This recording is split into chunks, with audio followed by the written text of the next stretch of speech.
No, good force. I do not need your overlay.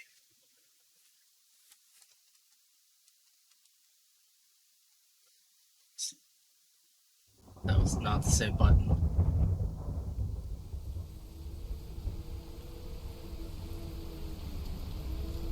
Maybe I'll use keyboard after. Oh, that's an intense sound.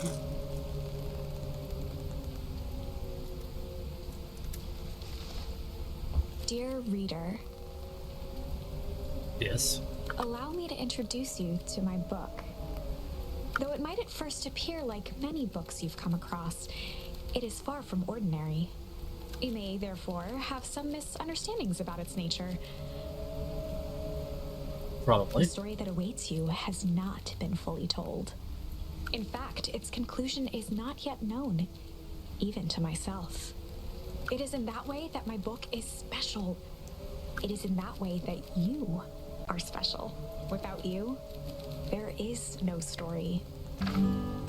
Chapter 1. Normal isn't what it used to be. This is a story about change. Nestled in a shallow valley is the town of Beacon Pines. Far from the town square, across the river, past the neglected welcome sign, a young boy walks alone at dawn. His name is Luca Van Horn, and like you, dear reader, he's here for a reason.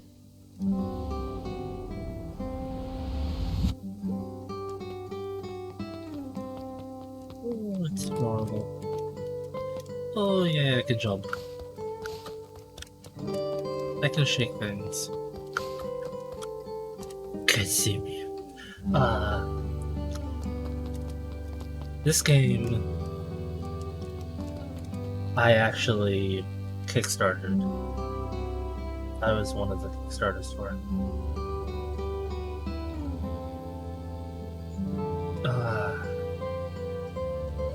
Almost missed getting the key because I didn't realize the email that was sent for it.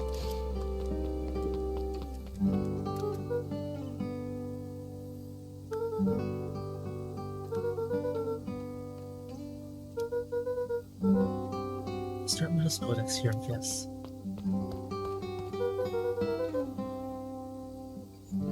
I was 6 years old when you died, and it's been 6 years now.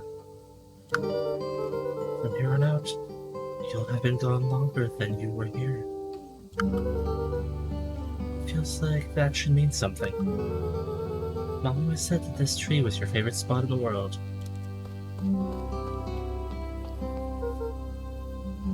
Me too. Hey, Luca. I knew I'd find you here. Rollo was Luca's closest friend. He possessed many fine qualities, but subtlety was not one of them. Well, after I banged on your door until your grand answered, and after I checked the pond, I climbed up to the treehouse. Then I knew when you're here. Rollo finally noticed the tears welling in his friend's eyes, and the flowers on the grave. Oh, yeah, right. You and your mom always did this on your dad's birthday. Yeah. I didn't know you were going to keep doing it now that your mom's gone, too. She's not gone. She's just missing. Sorry, I meant to say since she went missing. She's gonna come back, Rollo. Of course she is. Okay, Dad. See you next time. I think I'm ready to get out of here. Sure, lead the way.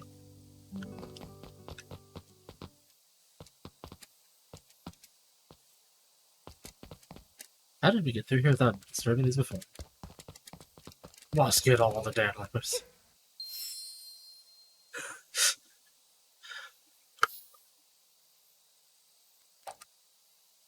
Cool.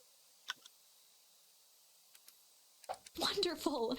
I had a good feeling about you from the moment you opened my book. That charm is a very special thing. Very special indeed. Keep hold of it for now. Its purpose will reveal itself soon enough.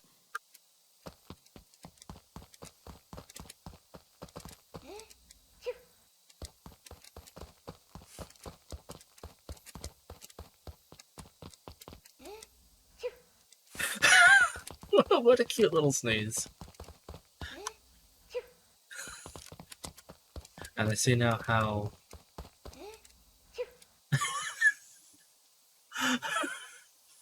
Oh, I see how we got through here without disturbing them. Because they magically regrow.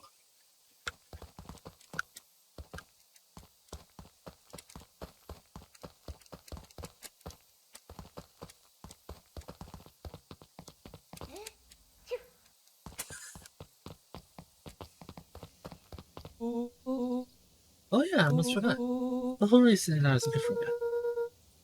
I was wondering if you'd ever get to that. I found the perfect way to start our summer. How's that? Solo looked to the side suspiciously. Not here. They might be watching. They who? Shh, not so loud. We need to do this in a secure location. Mission control. Alright, I just have to tell Gran, and then we can head out. Wait, we'll tell her. I don't know. I'll think of something. If it's all the same to you, I'll meet you at the welcome center. Your Gran still kind of wigs me out. I don't do well with new people. She moved in like half a year ago. Just maybe decide when you're done. Suit yourself, I won't be long.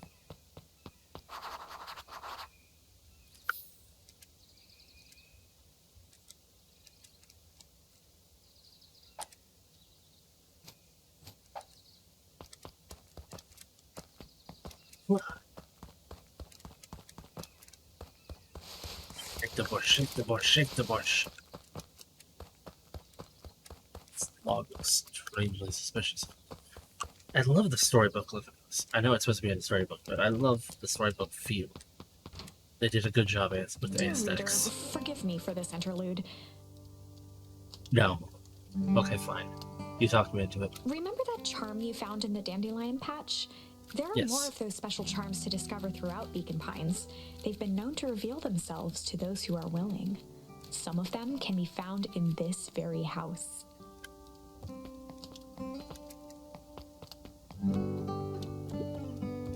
Just some dusty knickknacks.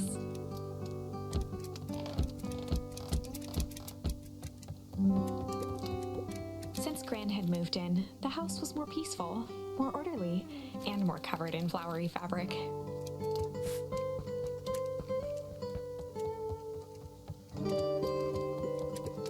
Gran had already lit the fire. She kept a warm house, as if by grandmotherly obligation.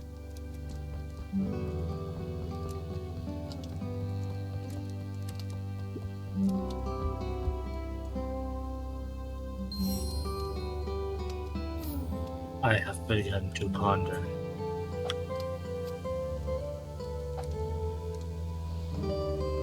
So this character is supposed to be 12. They look like they're 6. One of his father's old stethoscopes. Luca had spent countless hours listening to anything and everything with it. Not for years, though.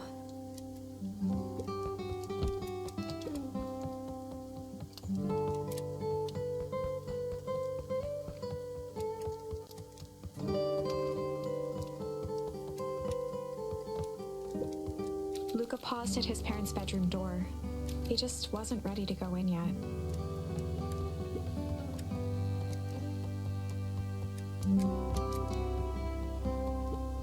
Gran had commandeered the upstairs closet when she moved in. Some things need shelter from a young boy's mischief, she said.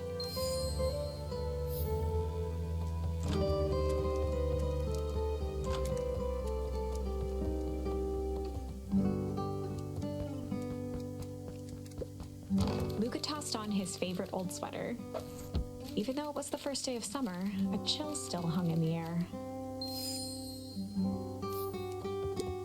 Gran's moving in meant that most of Luca's things had been crammed in the corner. Luca was somewhat annoyed by the situation.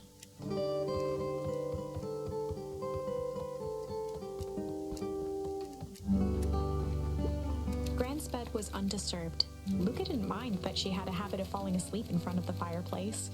It meant that he could read late into the night.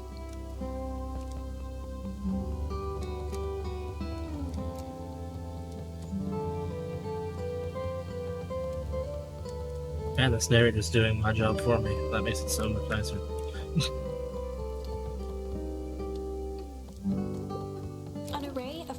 100 meals crowded the refrigerator, each labeled with the day of the week.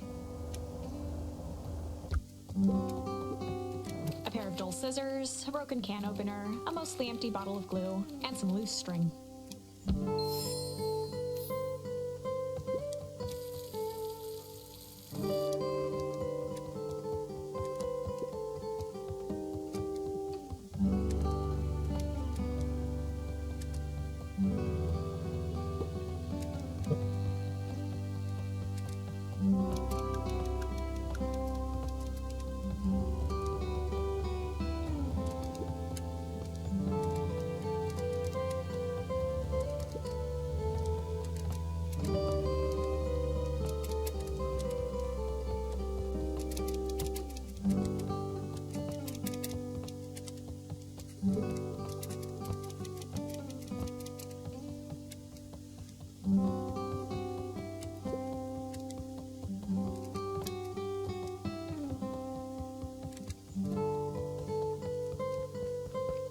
I was more patient, I can do it. The only piece of furniture Gran had brought when she moved in was an old hutch.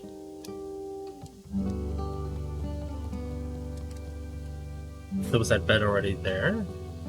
If she did bring it in? Or did she buy it while she was here?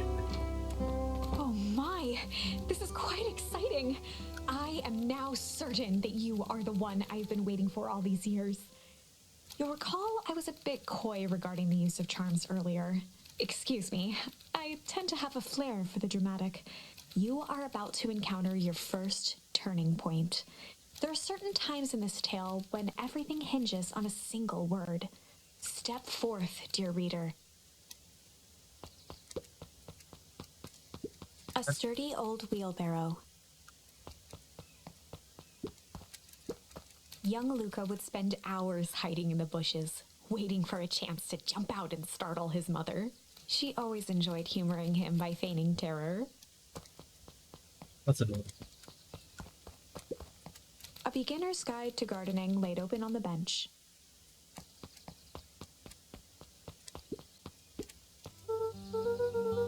Hey, Gran. I'm gonna hang with Roland for the day. See you later.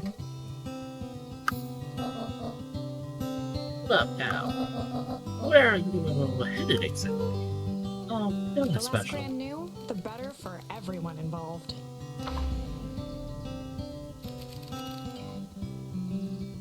We're just gonna go hard for the day.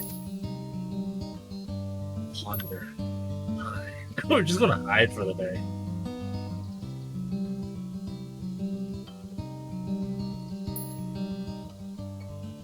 This makes no sense. We were just gonna go chill for the day. We just go chill for the The day. best lies are built on truth. Boys are always in a hurry to do nothing.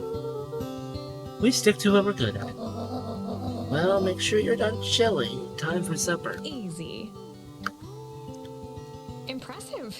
You've managed to navigate your first turning point without too much of a mess. That is the power of charms. A single word can change everything. I think it's time to introduce you to the Chronicle.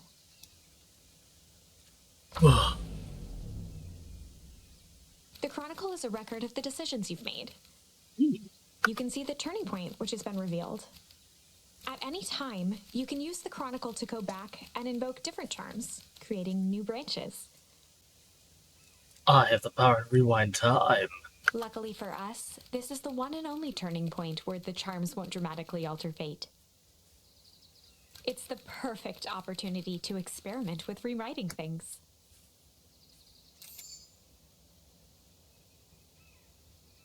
A grand jury. I am curious. What if I said this? We were just gonna go hide for the day. Hide? Traditionally, when one is trying to hide something, they avoid literally using the word hide. Yeah. Yeah, I guess Rolo bet some other kids that we could beat them at hide and seek. Aren't you a little old for that? It's not that there's much else to do now. Well, make sure you boys are done playing your little game. It's supper time. All's well that ends well.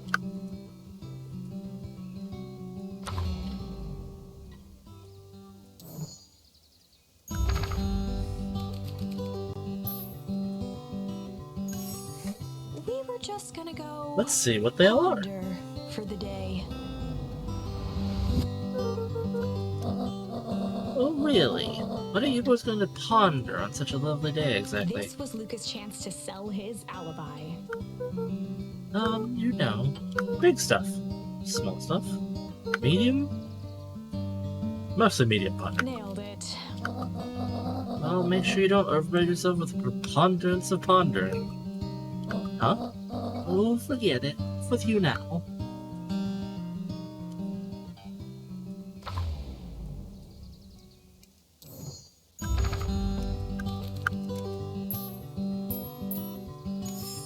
We were just gonna go chill for the day. You don't have to say it each time.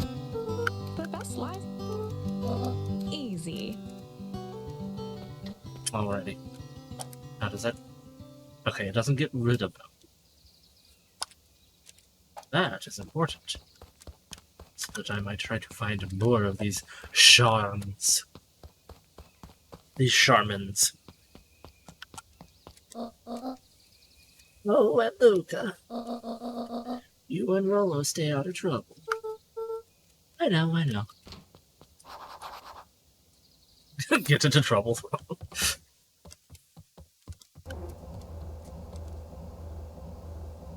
Chilly.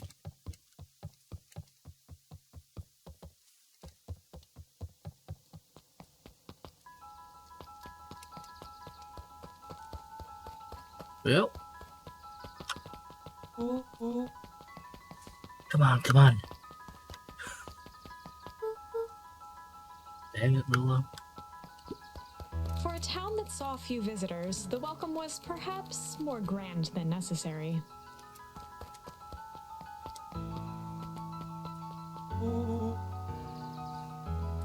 You know the rule. Don't let anyone discover our secret path.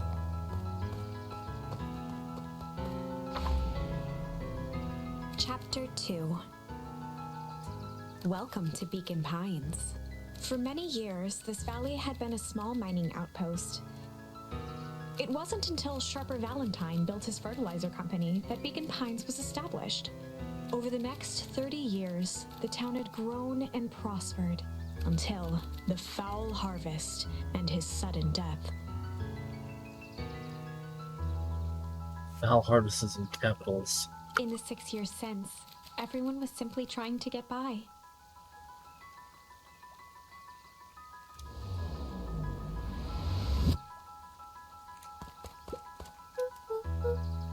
Hey, Mr. Kerr. Hey there, pal. William Kerr was the CEO of Perennial Harvest Company.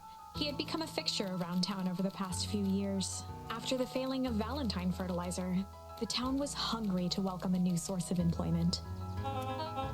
Excited for the big festival? Oh, sure. Come now, when I was your age, there was nothing more exciting than a town festival. The food, the music, the dancing. Sounds pretty alright. You're gosh dang right it is. I'm looking forward to letting off some steam myself. Make sure to invite all your little friends. I couldn't keep Rolo away if I tried. Excellent. Sorry, Luca, I've got to get back to the proverbial grindstone. Our harvest awaits and all that. Oh no, the left side's a little low. Haha. Are you Mr. Mayor? Sorry, young Mr. Van Holm, can't talk now. Very busy with preparations. Mayor Augustus Valentine was not busy. Oh, sorry, Gus. How many times do I? It's Mayor Valen. Flustered, Gus instinctively loosened his tie.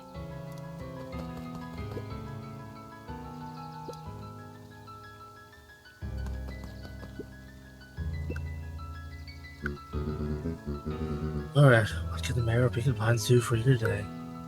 Oh, just saying hi, I guess. Well, good day to you too, young Mr. Valentine. Oop.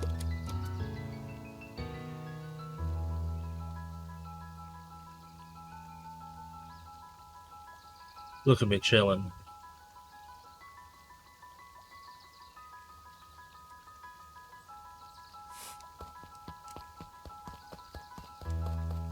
Weird. With this bush? Anything going on behind this?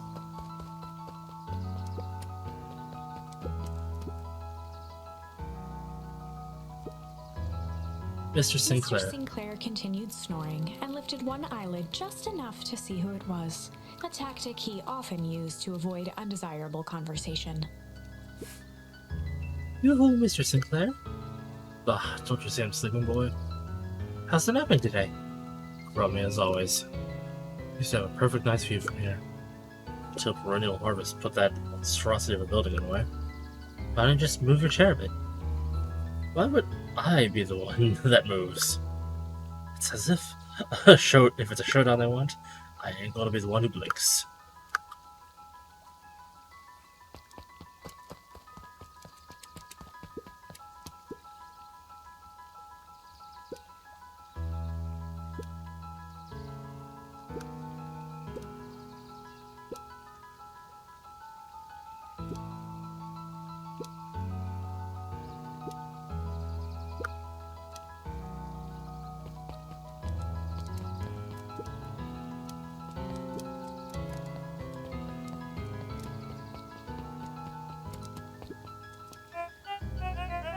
Mr. Vanport, do you have a moment? It's just Luca.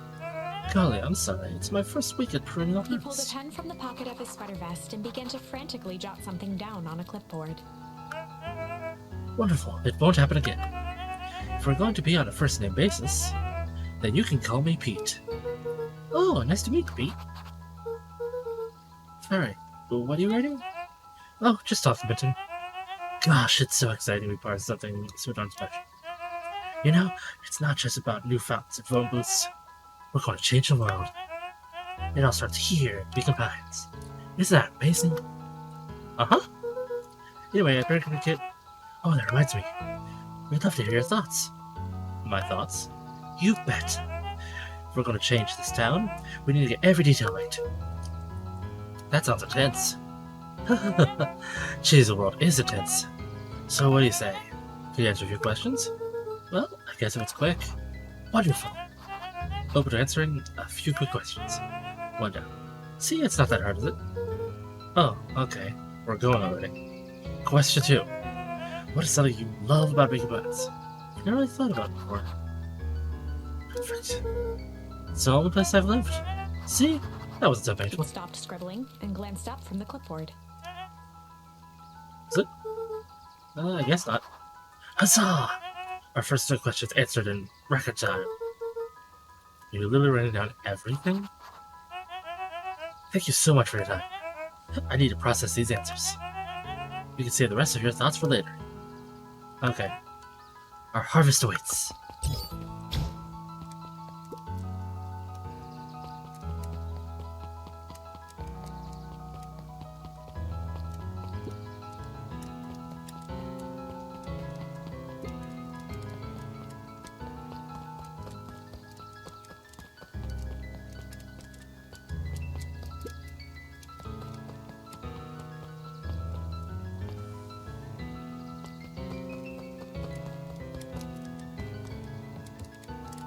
Red splotch on the ground.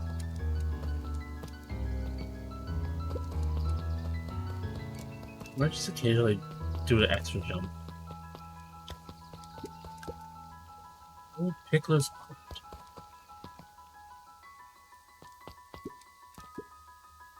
Mission control. Authorized for soil only. Hey Jetson.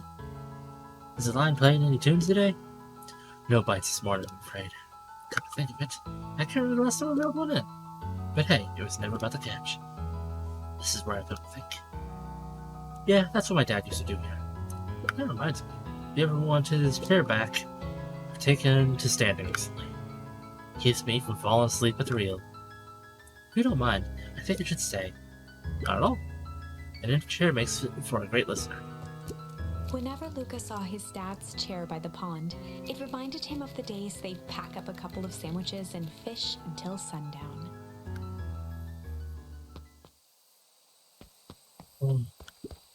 Luca opened the tackle box and picked the perfect bait. Tickle?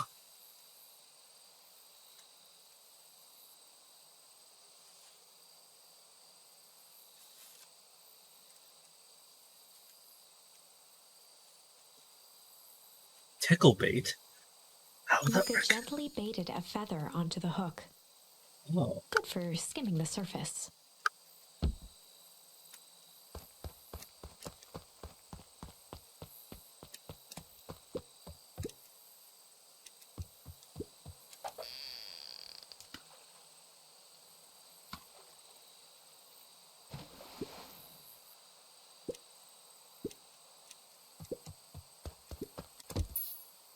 Luca tied a shoestring to the hook. What fish could resist a nice shoestring?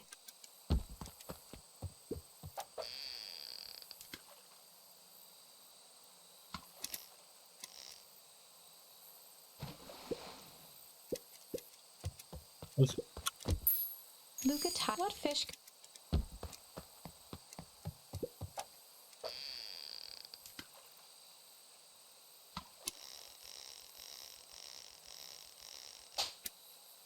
Ah.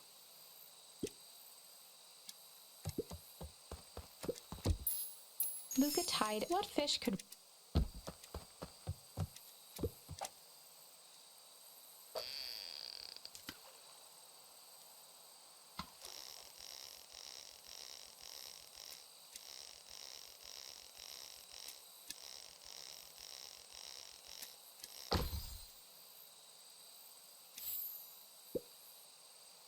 What do you think that one is? Hard to say. Sometimes things drift away. It's not fair. No, it's not. But wherever it is, I have the other boot and at least has a sock to keep it company. Luca gently baited. Good for skimming the.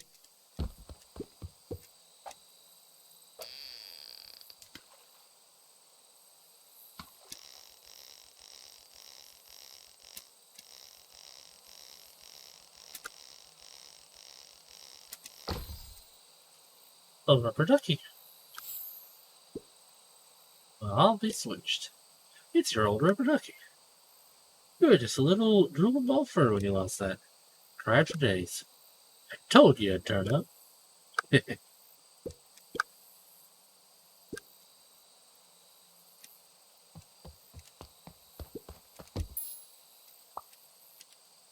Luca gently. Good first.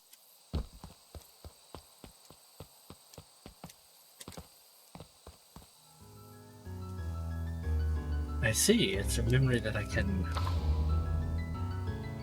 take multiple parts of. Interesting.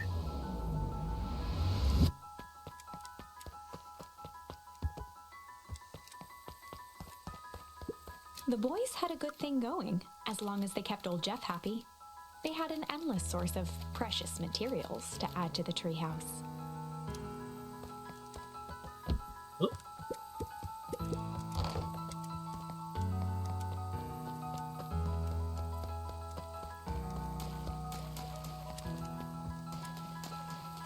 Who's Jeff?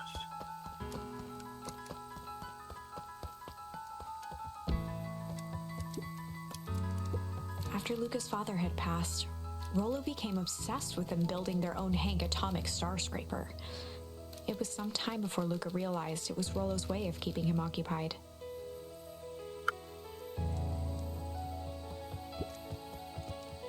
On certain nights, when the clouds were just right, the boys could tune into strange patterns of static. Rollo thinks it's aliens.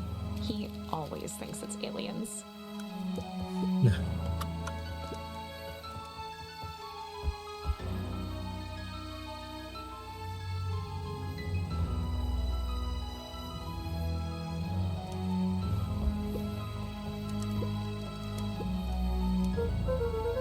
Okay, what's our top secret plan to start our summer? So you know the abandoned warehouse by my place? old Valentine book? Yeah, well, it isn't abandoned. What makes you think that? Get this. Last night, it was glowing. Glowing? Are you sure? Kinda. That place has been empty since the fowl harvest? Yeah. Who would even want to poke around that place? We would, Rollo. We would. Wait. It's just a busted old warehouse. I just meant we could do some research in the library. You want to actually go to the warehouse? What do you expect to find? Answers. My mom's out there somewhere. And it seems like everyone wants to pretend that she's gone for good. You don't have to come, Rollo, if you don't want to. Look, remember that time that I sort of accidentally burned down the chicken coop? And you jumped in and said it was your fault before my paw throttled me? This is a flame of chicken coop sort of deal. I've got your back. Thanks, Rollo. Now that I think about it, poking around decrepit fertilizer warehouse is exactly how I would have spent the first day of summer. Luca's winter coat decommissioned for the summer. With the cold holding out longer than usual, he reconsidered its usefulness. Luca looked up at the satellite dish. Rollo nearly killed himself putting that up into the tree. While it didn't turn the radio into an interstellar communicator, as he'd hoped, it did at least boost the signal enough to overhear truckers one town over. The fact that it worked at all is impressive.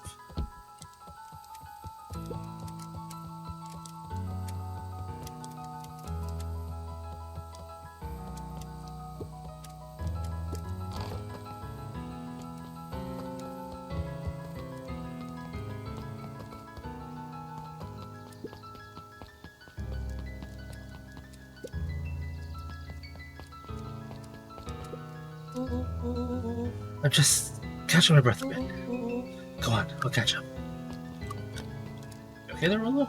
Got a little bit overzealous? Hey, Miss Nelson. Morning, Luca. Any big summer plans? Not really. Heard anything about the old fertilizer warehouse? Any strange happenings? Can't say I have.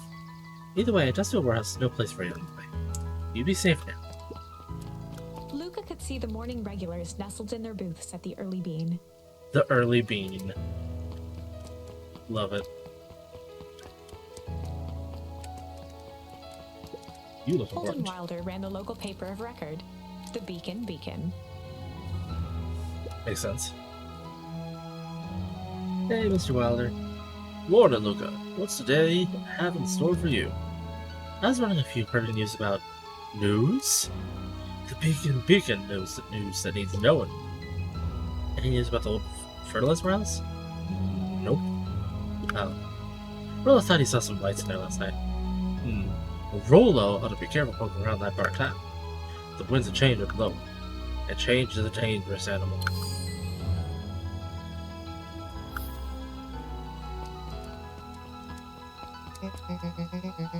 Luca, just the fella I was looking for.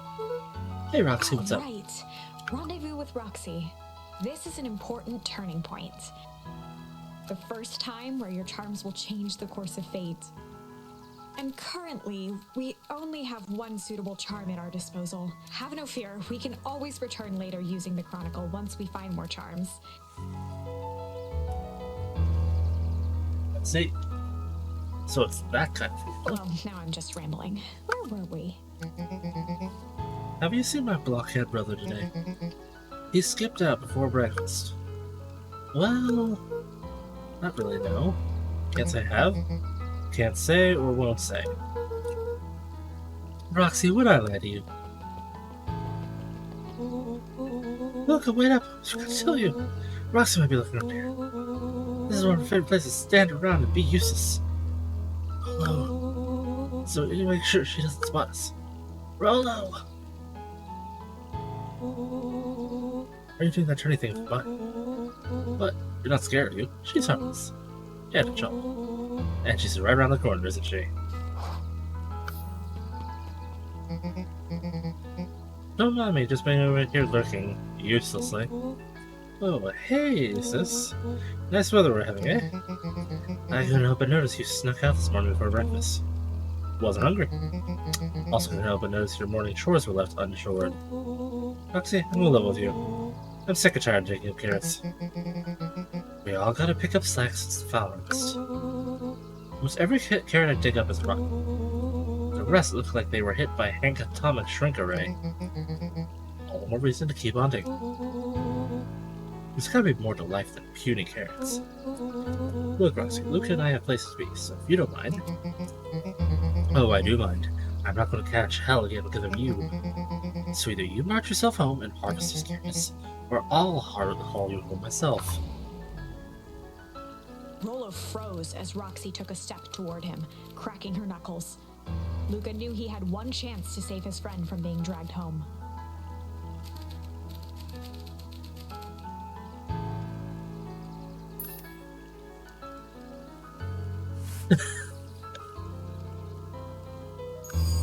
In the past, he found the best way to deal with an enraged Roxy was to be a little chill. Oh, see, it's the first day of summer, the sun's shining, and we just want to take it easy. Let's leave tomorrow's problems for tomorrow. That's great and all, but Rollo's problems have a way of becoming my problems. And Pa always says tomorrow's work is best left for yesterday. March, you big oaf. Alright. I expect a full report about the Valentine case. A full report!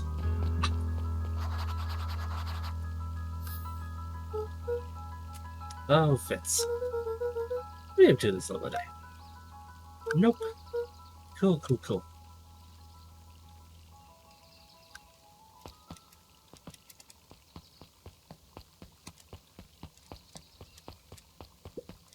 Miss Hatch could often be found near the fountain, too absorbed in a book to be distracted.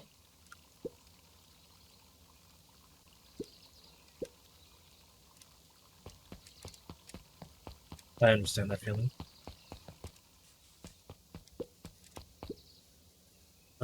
Hey, look, what's up? You know it's summer break, right? Of course. And it's like the morning. Correct. And you're studying? Like they say, the early bird gets the proper education required for a successful and fulfilling career later in life. Hey, Zariel. Hiya, Luca. Could you please tell this lazy bunch to help out in the cafe? Really? Zariel would like you to... Luca, let me give you a little tip advice. If you never do what you don't love, then you'll never work a day in your life. Wow. You're really setting the kid up for success.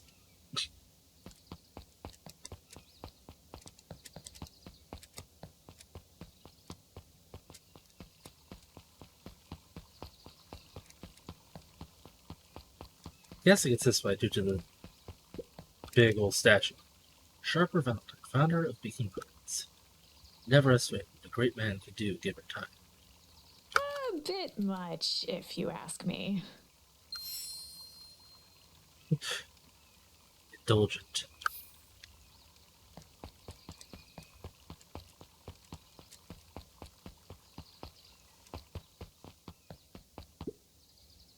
Hey, Solomon. Apologies, no time for chit-chat. Luca knew that if he gave up now, he'd never hear the end of it from Rollo. Alright. Jeff's hardware closed down about a year ago. The effects of the foul harvest stretched wide. When there are no crops in the field, tractors don't need fixing. So there's a famine type thing on?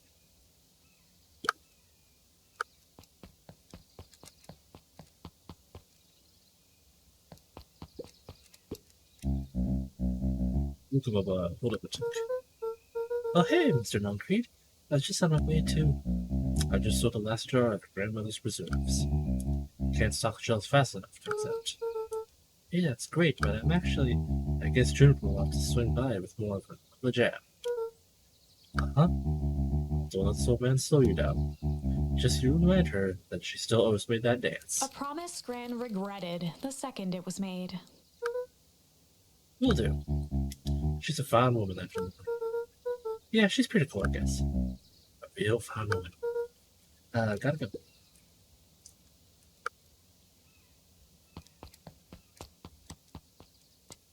There's a birdie up there! The phone booth was brand new, part of Perennial Harvest's Beacon Pines Reborn initiative. It didn't see much use.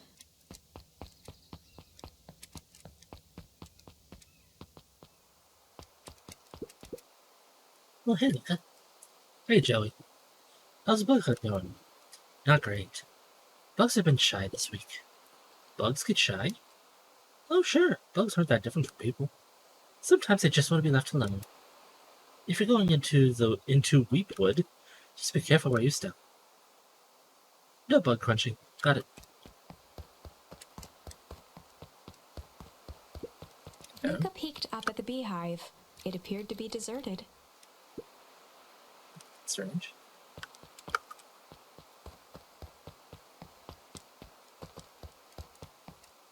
This strange. The path led into a small hollow at the edge of Weepwood. Okay, don't turn it back now. Caution, electrified fence. Is that sign new? The fence thrummed with a gentle electric buzz. Okay, so what would Rollo do if he was here? Luca often asked himself what Rollo would do, so that he could rule out that option. Definitely not touching it.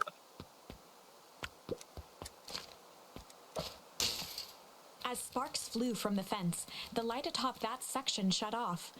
2 bulbs remained.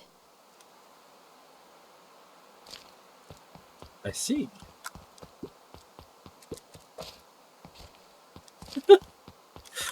Well, that's One 2. more to go.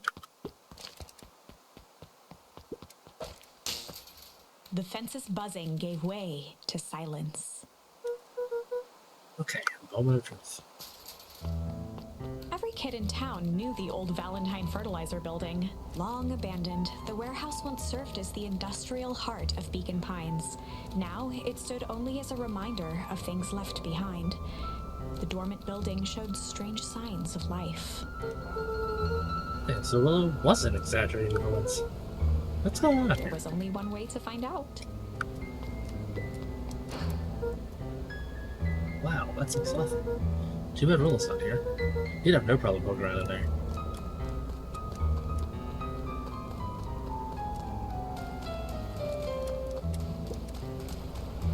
The water looked almost diseased. It flowed slowly into the woods.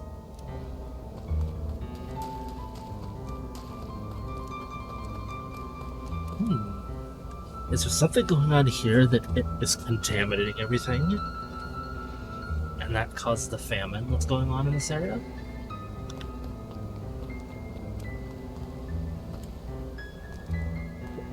There's a wire going from under that dumpster into there, and there's this.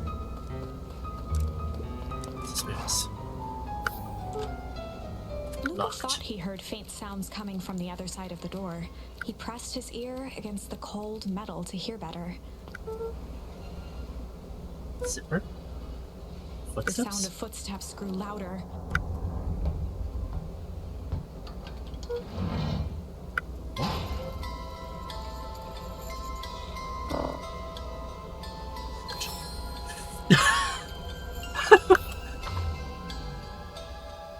The heavy steel door knocked Luca to the ground. Disoriented, he looked up to see an imposing figure silhouetted in a green glow. It lunged toward him. He tried to scramble away, but felt a gloved hand latch onto his ankle. Luca watched his fingernails leave trails in the dirt as the hand slowly dragged him back through the door, into the lab, into the green light.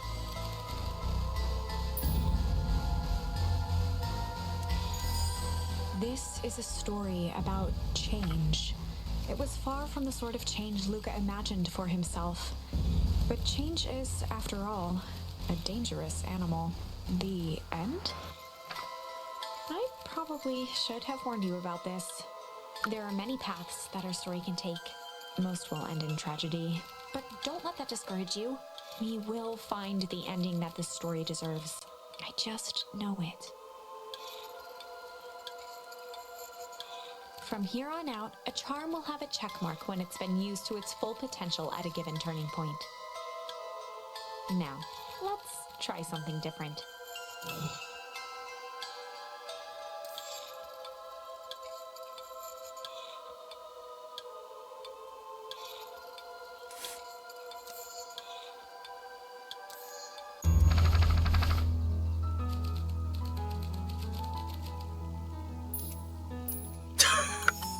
the past, he found the best way to deal with an enraged Roxy was to be a little shit.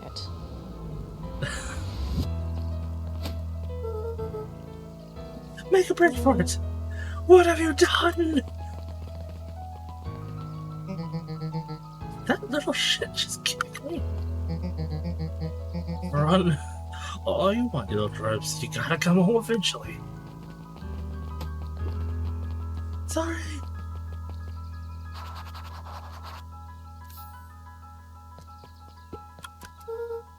Sorry about that.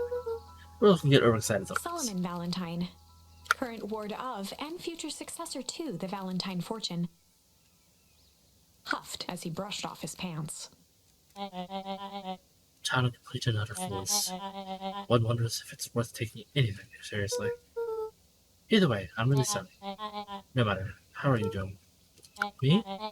Yes, with all that business about your mother and whatnot. Oh, I'm getting by. Still no word from her at all? No. That is truly a shame. Your brother has taken residence to keep house? Yeah. And how's that going? We mostly stay out of each other's way. You make it sound like she's rarely at home. It's not like that. She just has a lot to do. Mm-hmm. She's still settling in and trying to figure out how to make ends meet. Indeed.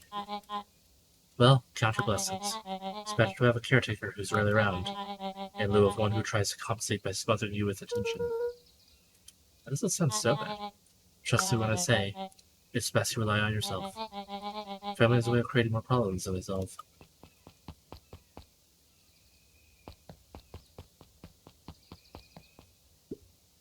Solomon trifled a gesture toward the approaching heiress Valentine. Speak of the devil. Do not wander off like that. I'm much too busy to be looking all over for you. Apology, nurse. I was just taking a stroll through town. Strolls are for commoners. You're a Valentine now. I want you to be present for the construction of the History Museum. The future of this town relies on its ability to remember our family's great past. Of course.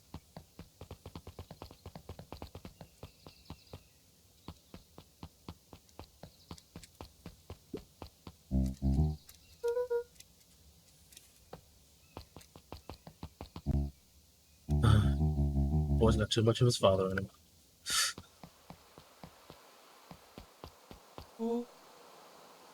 I win. Little hope. I am the champion. We were racing? Did that road get longer? Like anything ever changes around here. It seemed longer. You're just lightheaded from the run. You really need to pace yourself better next time. Not sure why I would take advice from second place. Has the sign always been here? Wait, what? Caution, electrified fence. No, that's definitely no. Creepy. How do we get around an electric fence? Don't worry, I've got this. Why did you do that? Papa said you could figure out what the plan was when you're done. Great, what now? Well, I did my part and stopped at touching the fence is bad. I'm sure you can handle it from here. I'll supervise. From a safe distance.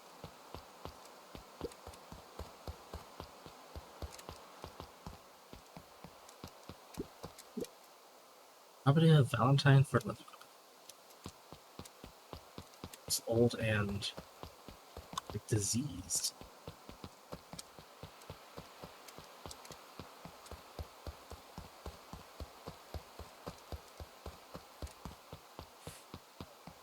Interesting.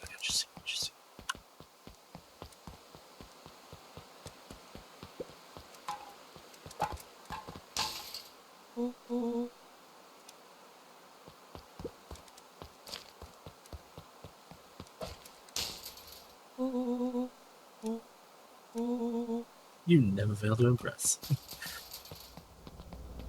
As the glowing windows of the old warehouse came into view, Rollo began to bounce excitedly. Check it out! Dang, Rollo, you weren't exaggerating once. Was there ever any doubt? This definitely needs investigation. Good thing 2 ace detectives are on the case. This is bizarre. This is awesome.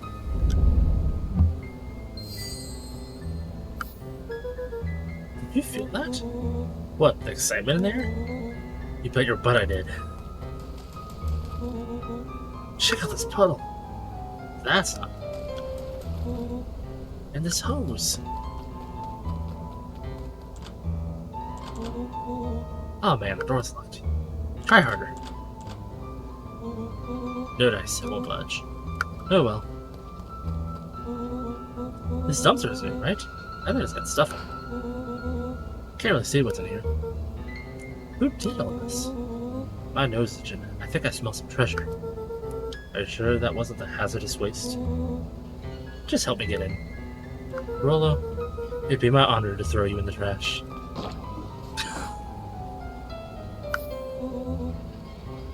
Aw, ladylike. So, what's in there? Let's see. It's a squishy bag of squish. Wow. A good inch of stagnant sludge. Your natural habitat. Wait, hold the phone. Hold 2 phones. Check these bad boys out. Are those walkie-talkies?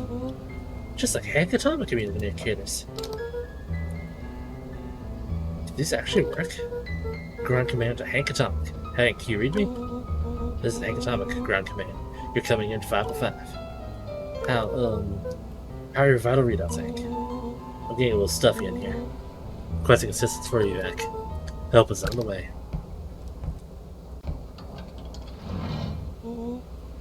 What was that? Someone's coming. Give me your hand. I'm trying. My hands are covered in squish.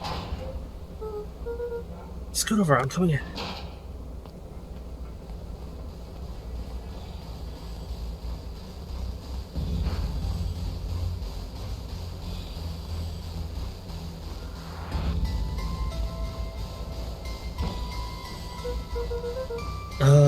Tell me you saw that. Dude, I don't know what I saw. He's coming. Get down.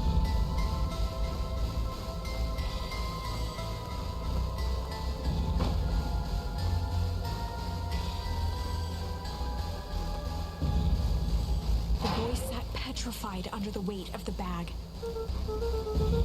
Tell me that's not what I think it is. Look, do you know what separates run-of-the-mill detectives from ace detectives? A ridiculous hat? When the chips are down, ace detectives dig deeper for clues. Felt around at the large sack which burdened them. He slipped off a tag from just within a small zipper opening in the bag. Some sort of badge or something. What's it say? Up to a faint shaft of light within the dumpster. Dr. Prescott, deep engineering. It's a name tag. Who would throw a bag full of slimy old name tags? I think it's just one name tag in a bag full of something else.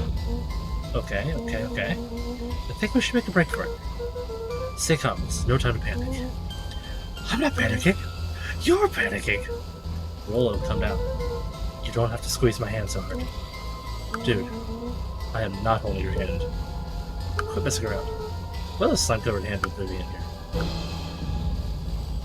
Holy.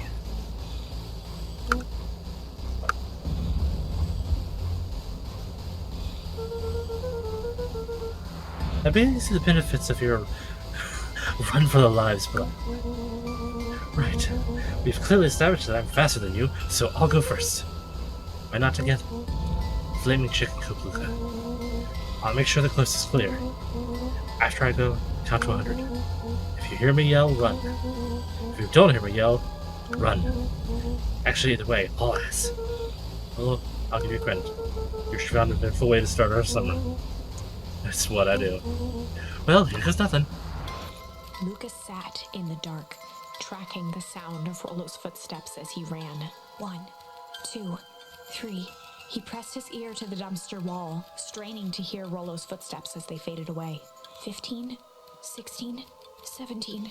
He tried not to think about the contents of the dumpster as he counted. 35, 36, 37. The thick stench made it hard to breathe. Screw it, that's long enough. Luca carefully lifted the lid and peered out. Nothing. No sign of Rollo. No sign of the man in the yellow suit. Time to haul ass. Luca clambered from the dumpster, stumbling to his knees. He was up like a shot and running, sprinting toward home as fast as he could. Beacon Pines flew by, blurred by the tears that welled up in his eyes. He wouldn't remember getting home at all that night. Throwing his front door open, storming up the stairs to his room and surrendering to sleep almost as abruptly as he hit his pillow. Chapter 3. Finding a friend. The next morning, it was quieter than usual at the breakfast table. Only the sound of silverware and chewing interrupted the awkward silence. I finished jarring a mess of jam last night. So that'll need to get delivered in town today. Okay. So, what did you and Rollo get up to yesterday? Well, nothing interesting.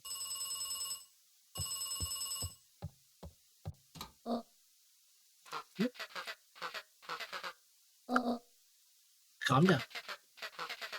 No, of course, it was the right thing to do. Start gathering folks. I'll be right there. Are you sure there's anything you want to tell me about yesterday? Anything I want to tell you? No, Rick, we just sort of ran around a bit. Rand's brow furrowed. She let out a long sigh. Her voice was quiet and even. To go take care of something. You are to stay in the house for a week. Under no circumstances are you to leave. What? If I am not back by dinner, there's stew in the icebox. But nothing. You are to stay here, understand? Yeah. Say it. I'll stay here until you get back. Good.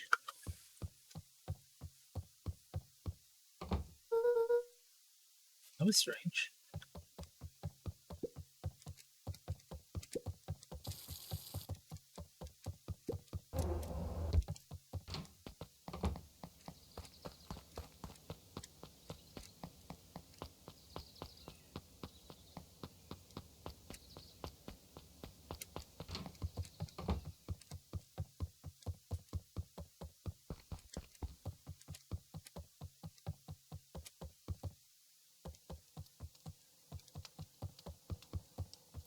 An eerie electronic sound echoed from Luca's bedroom. No? Is anyone there?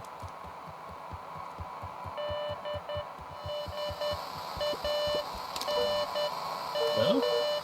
Rollo, was that you?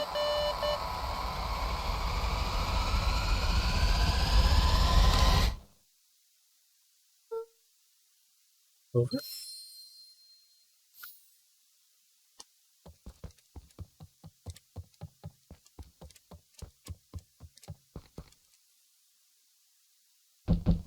Damage has followed. Thank you for the follow, Damage. Sorry I didn't see it till now.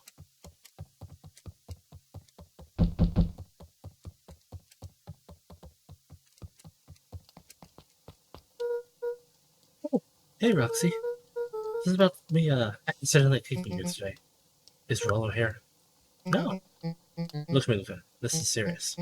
Is Rollo here? No, I haven't seen him since yesterday. Rollo didn't come home last night. What? A pit formed in Luca's stomach. Where was the last place you saw him? We were playing around in Weepwood, and then it was late and we went home. Weepwood? If he's alive, I'm going to kill that little creep. Is there anything else? Anything that you Luca's said? mouth felt dry. No, we were just messing around. Okay. I need to let people know to check the woods. You just stay out of trouble. Go see who's hiding in the library. Luca could feel his heart beating in his throat.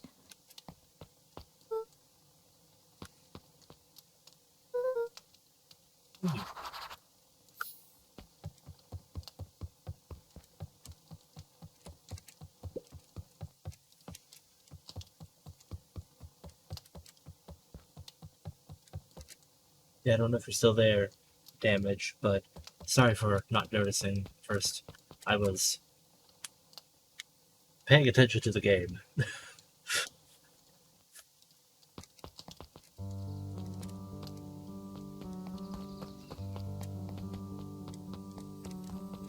I need a good, cheerful sneeze.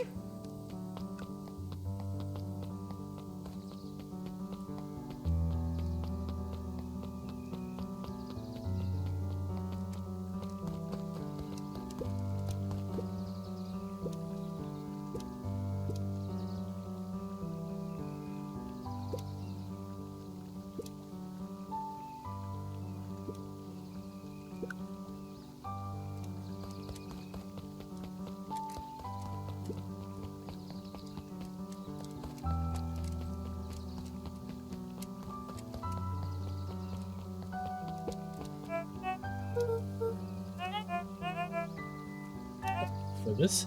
It's Toby. You could have phoned me. Oh, hey, it's no problemo. Important thing is, we'd love to hear your thoughts. Yeah, I'm getting that impression. We're all part of something special, and it all starts right here making pies. Toby looked up from the clipboard excitedly. That's right. So how... You start by telling me? Look, no offense, but I've got my own stuff to take care of. God, you joker. We're all part of this together. You let us know when you're free to answer a few questions.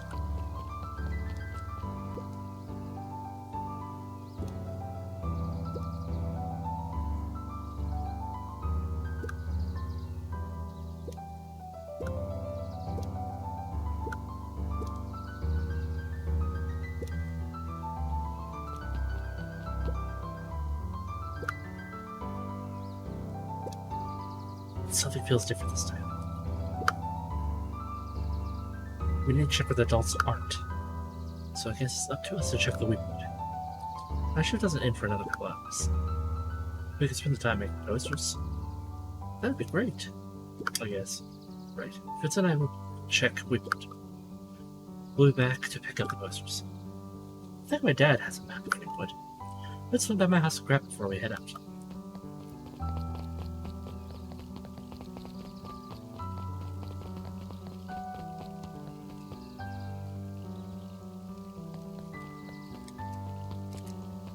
Where?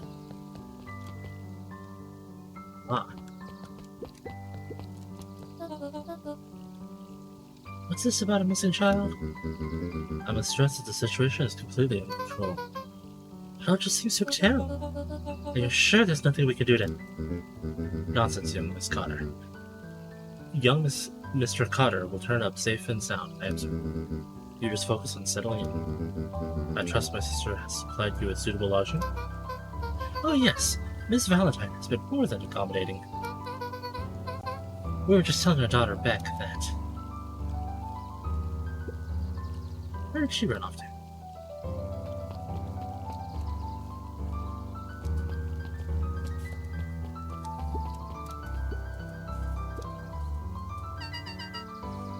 Is it true about Rollo? Yeah, he didn't come home last night. I wonder if it's connected. Connected to what? I was checking in on reports about increased activity around town. What sort of activity? Windowless trucks, mechanical noises, strange lights. Your typical shady stuff. Who would be doing all that and why? Well, I have a few leads. The Valentine family is always suspicious. Perennial Harvest certainly has resources. Do you have any idea where Roy could be? Best place to start looking is where the trail went cold. Where did you see him last? We were in Weekwood, right by Valentine's fertilizer. I'll check out Weekwood when my shift ends. I do my best work tonight.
Well, I was just about to stop too.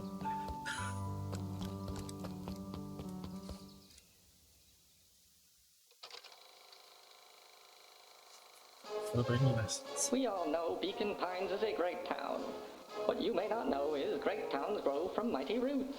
And that is why you cannot tell the story of Beacon Pines without telling the story of one Shopper Valentine. Young Shopper's keen intellect and strong moral fiber led to a grand vision. A vision of a community dedicated to a better tomorrow.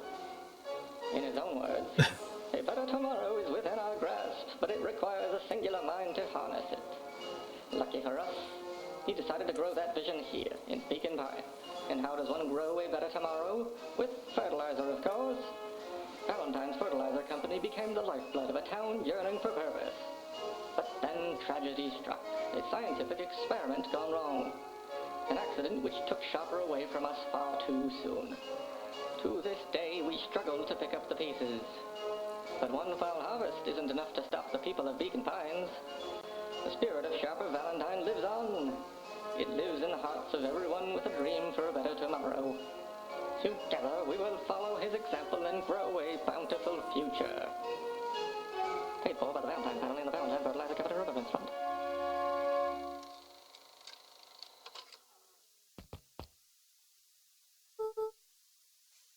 That was unhelpful. So,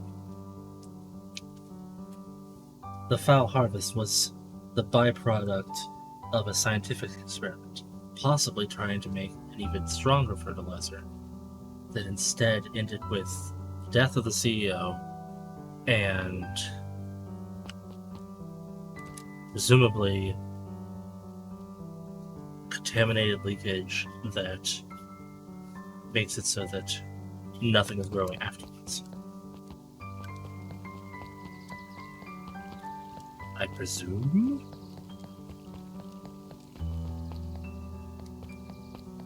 Ah, the library. Kato volunteered at the library during the summers. He wasn't very social, so he'd dedicate each summer to becoming an expert in a single subject, making him a reliable source of very particular knowledge. If you were to ask Kato something he didn't know, he'd escape into the dusty old bookshelves and return with just the right thing. Kato was lost in his reading. Luca crooked his neck to see the title, Introduction to Melitology. Melitology? Oh, hey, Luca, you snuck up on me. Good book? Don't know, just started. He gestured to the shelves. I'm really running out of books I haven't read yet. So now, it's on to the wonderful world of bees. Turns out bees are pretty cool. For instance, did you know that around 70% of bee species actually live in underground tunnels? Or that if there are two queens in a hive, they will fight to the death for supremacy? That's interesting, but you haven't seen Will around recently, have you? Not since yesterday. Keep an eye out for him, okay? Sure thing. If I see him, you'll be the first to know.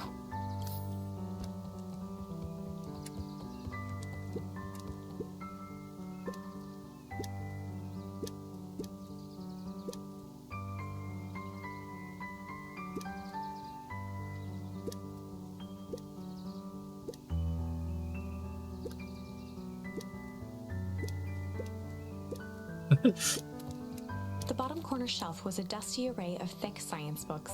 Only one binding was clean enough to read: Cellular Biology and the Chemistry of Mitosis. The chemistry of mitosis? Mycological phosphorescence. Glowing mushrooms.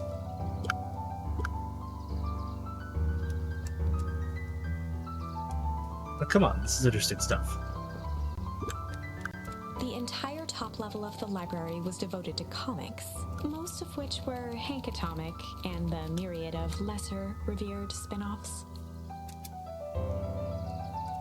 Hank Atomic sounds like something you hear about in Fallout.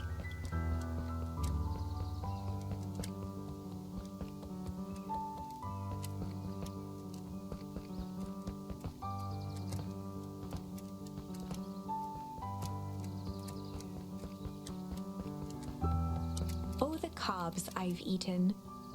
A salad-centric travel guide for the mildly adventurous. Sally Seashore's simple succulent sundries. Another alliteration appeal we have to go Luca into. brushed off a smudge of dust. Or maybe it was flour. 30 recipes so easy you'll doubt it's even edible. A peek behind the curtain. The methods and ruminations of Patrick C. Montesquieu. One of the greatest acting minds of our time. By Patrick C. Montesquieu. Oh, no. There were rarely any actual new additions, simply a variety of existing content rotated into the front display each week.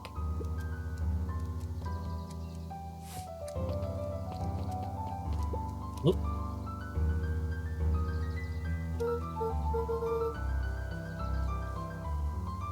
Oh yeah, Mr. Nuncreed works weird hours sometimes. Of course it is. How about you? When do I work? Now, what's your name? Luca Vamplin. You new here?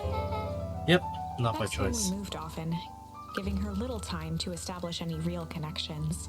She would tell you she prefers it that way. I looked for my friend Rollo. He didn't come home last night. So he's missing? I guess so. Like, missing? Does that sort of thing happen a lot around here? Luca shifted his feet uncomfortably. Well, that sucks. Yeah. So I should probably go. Hey, wait up. What? Beck pulled a coin from her pocket. I'm coming with you. What? So says the unlucky penny. Unlucky? Yep. Well, technically it landed on heads. Leave this kid to find his friend alone. But I always do the opposite. Ooh, that's kind of like me and Rollo. I guess Rollo's my unlucky penny. That settles it. A person should never be without their unlucky penny. Let's go find him. The name's Beck. Pleasure to meet you, Beck. I suppose I could use some help. Try to keep up.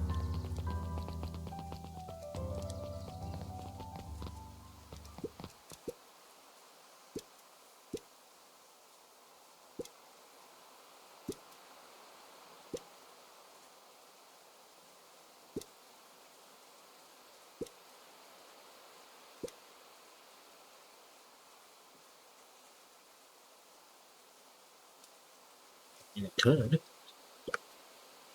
I mean, a beatologist. Just keep an eye out for him, won't you? Of course. Luca peeked up at it appeared to be deserted.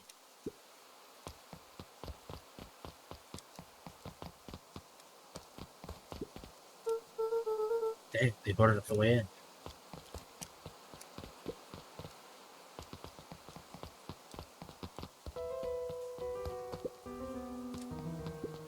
This is new. Luca felt a chill as he approached Beck. Her eyes were locked on the strange green liquid. The nearby grass was coated in a fine layer of frost. Is this the sort of thing normal around here? Because puddles of glowing ooze are definitely not what I expect from this place. I have no idea what this stuff is. Well, the next obvious step is science. And what does science suggest? Poke it with a stick. Luca watched as Beck dipped a broken tree branch into the goo. Beck's eyes widened as flowers grew from the dead wood. First small buds, which quickly bloomed into vibrant petals. What the? Cool! As quickly as they had grown, the flowers began to shrivel and turn gray. Beck dropped the stick with a grunt of disgust. Okay. So the science tells us this book is weird as hell. Yeah, it seems dangerous. Hey Tish, look what the cat dragged in. Yep. I don't have time for this right now, Iggy. Oh, don't say things like that. It hurts Tish's feelings. Ain't that right, Tish? Yep. She looks fine to me. Why, hello. I don't think we've been properly introduced. Iggy's the name. This is my compatriot, Tish. Yup. You've probably heard this. Can't say I have. I'll forgive you this once, on account of you being new around here. Why would you hang out with this dud? Well, he seems pretty alright. Iggy, why you be so... You? Has he ever told you that his parents skipped out on him? Shut up. It's true, they got tired of having such a pathetic kid and left him. Iggy, I'm only gonna say this one time. Don't talk about my family. Look who's growing a backbone now that his girl's on. First his pops croaked, then his mom finally couldn't take it and bounced. Iggy took a step towards Luca, his sneer lit by the glowing puddle. Beck could see tears welling in Luca's eyes, his fists clenched. Some things about Beacon Pines were very different from the city. But a bully from a hayseed town is really no different from a city bully. Beck took a deep breath and thought.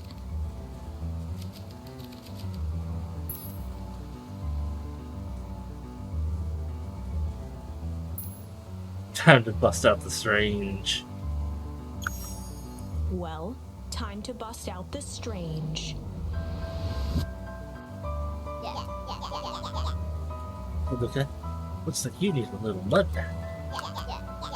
What's wrong with you, new kid? We're about to pound your friend. Beck stared in silence, the only sign of life being the twitch of an eye. It's weird when people don't talk. Yup. Stop being a weirdo. Hello? Are you some kind of wackadoo? Makes sense. Wackadoos travel packs, At the sight of Iggy taunting Beck, something in Luca snapped. Iggy's smirk shifted to a look of shock as Luca launched himself into his stomach. Iggy's clothes were drenched in the glowing ooze. You jerk, my clothes are ruined. I'm gonna... His voice began to slur as he struggled to get up. I don't feel so good. Sorry, I just... Oh, shit. Yup.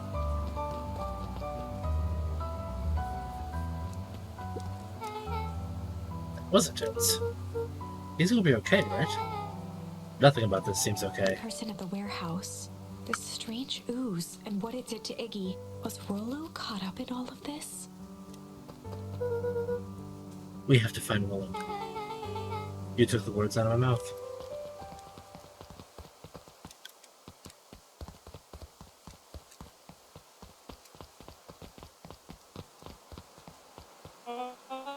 Whoa there, little buddies.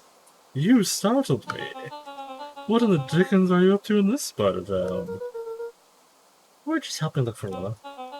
Oh, you haven't heard the good news? Rollo shut up safe and sound a bit ago. Really? So where was he? It's funny really. He just got a little turned around in the woods. They can be disorienting, you know. Starting to get that impression. Rollo's at his house now, getting some well-deserved rest. Wow, that's a relief. You two should scurry along before you get lost yourselves. Yeah, come on back. I can't wait to introduce you to Rollo. Oh, that reminds me. Look, your grandmother was looking for you. She was? She was worried sick. You should march straight home. I guess. Back, your folks might be getting worried too. I'll walk you home. I need to talk with Nellie about work anyway. Beck glanced toward Luca. I guess all's well that ends well. I'll just see to Rollo tomorrow. Sure. Glad he's okay. Rollo was safe. A wave of relief washed over Luca, which was quickly replaced by a sense of dread. Gran is going to kill me. If he hurried, he might just make it home before sundown. Chapter 4. Our harvest awaits. Luca took a deep breath and gingerly opened the door, steeling himself for Gran's wrath.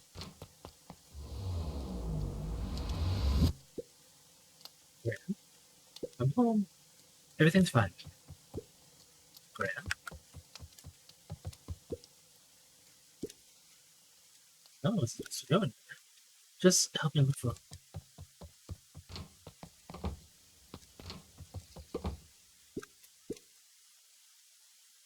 She's worried. So I figured you wouldn't mind if I helped look for her. Since I'm real safe and sound.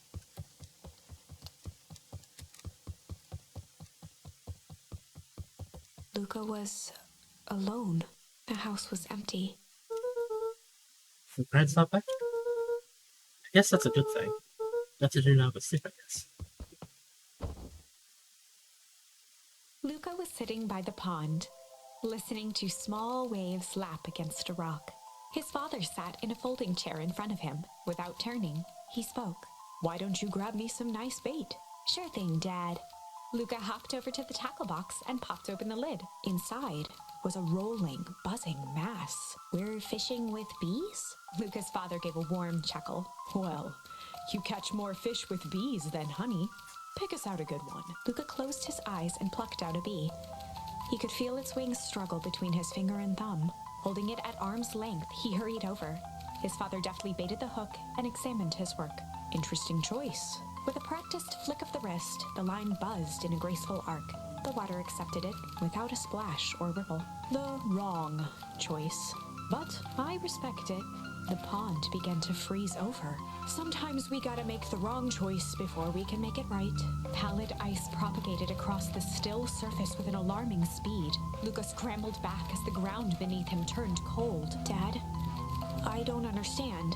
"Sorry, kiddo. Understanding isn't always part of the deal." The relentless ice shot through the fishing line toward his father. "Dad, look out!" His father casually wound the reel. "None of it's your fault, you know. Never was." "Dad, we have to go." Luca grabbed his father's shoulders, trying to pull him away.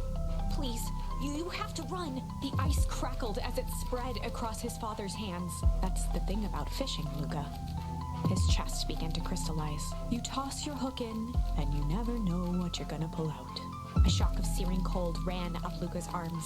He gave one last desperate tug. The chair tipped backwards in a single frozen mass. Luca tried to stop the momentum, but it was too late. He watched the icy form of his father slam into the hard ground, shattering into 1,000 pieces that crowded around his feet.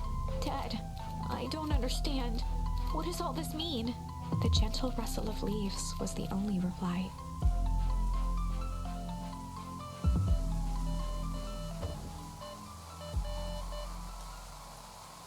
Luca's eyes struggled to focus on the walkie-talkie.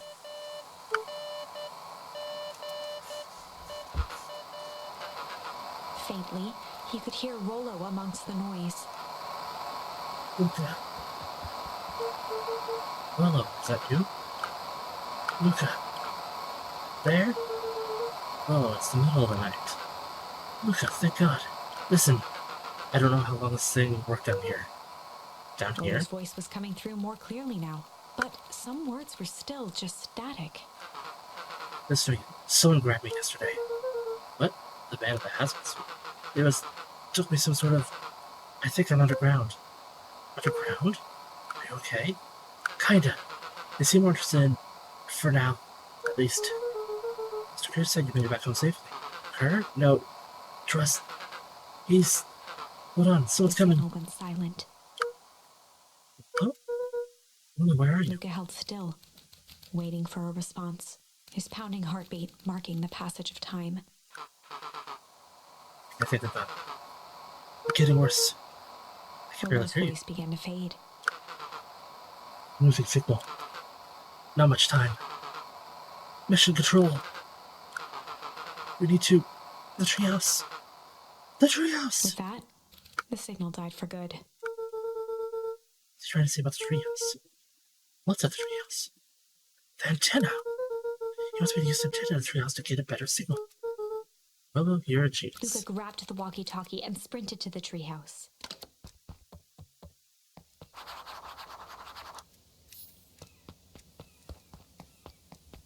Luca heard a group of footsteps approaching.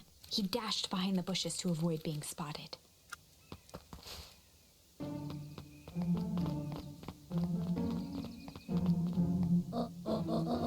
So we all understand our roles.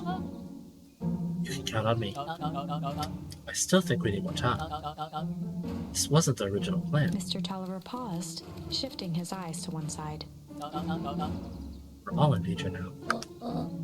I, for one, refuse to sit idly by while that danger persists. You just keep your wits about you. Mr. Tolliver took one long, quiet breath. You're right. You can count on me. I just wish we could have made that deal without Eris Valentine.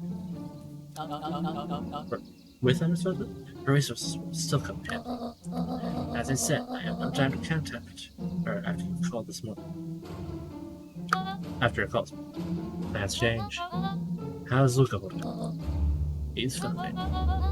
We shouldn't lose sight of the fact that this is all. I know very well what this is all for. We have no choice. Operation Sparkplug has a new objective. Are we in agreement? The three shared a determined look. Good. We'll reconvene after the festival.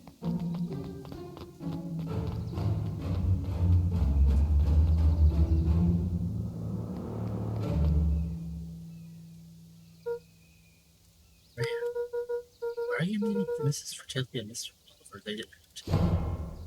Hey, look! Yeah! Dawn, you scared me. How long have you been here? Oh, just a few minutes. The other day I saw Mr. Tulliver and Grant enter the dining room. When my shift at the newsstand was early, they still hadn't left. So I used the greatest tool any restaurant order. Time. I left, I trailed them to here. Or when I left, I trailed them. What do you think they're up to? Whatever it is, they seem organized and determined. They mentioned the festival. Yeah, I heard that too. Is your grandma doing anything different lately? Anything strange? She got a phone call this morning and rushed out the door. A call from Hiram Tolliver, it seems. He was either furious or terrified, or both. You could be careful. I think we might be in the middle of a scoop of a lifetime. I will. Yeah? Nah, I'm gonna stick out here for a bit longer. See ya, Luca.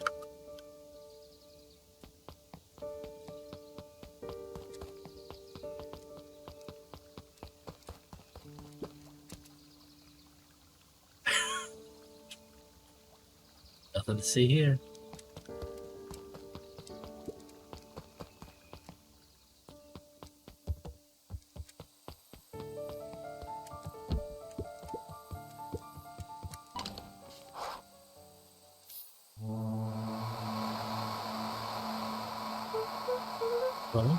Willow, are you there? I'm at the treehouse now, Willow. Mr. Kerr said you were alright. What happened out there? Daniel, Willow, where are you?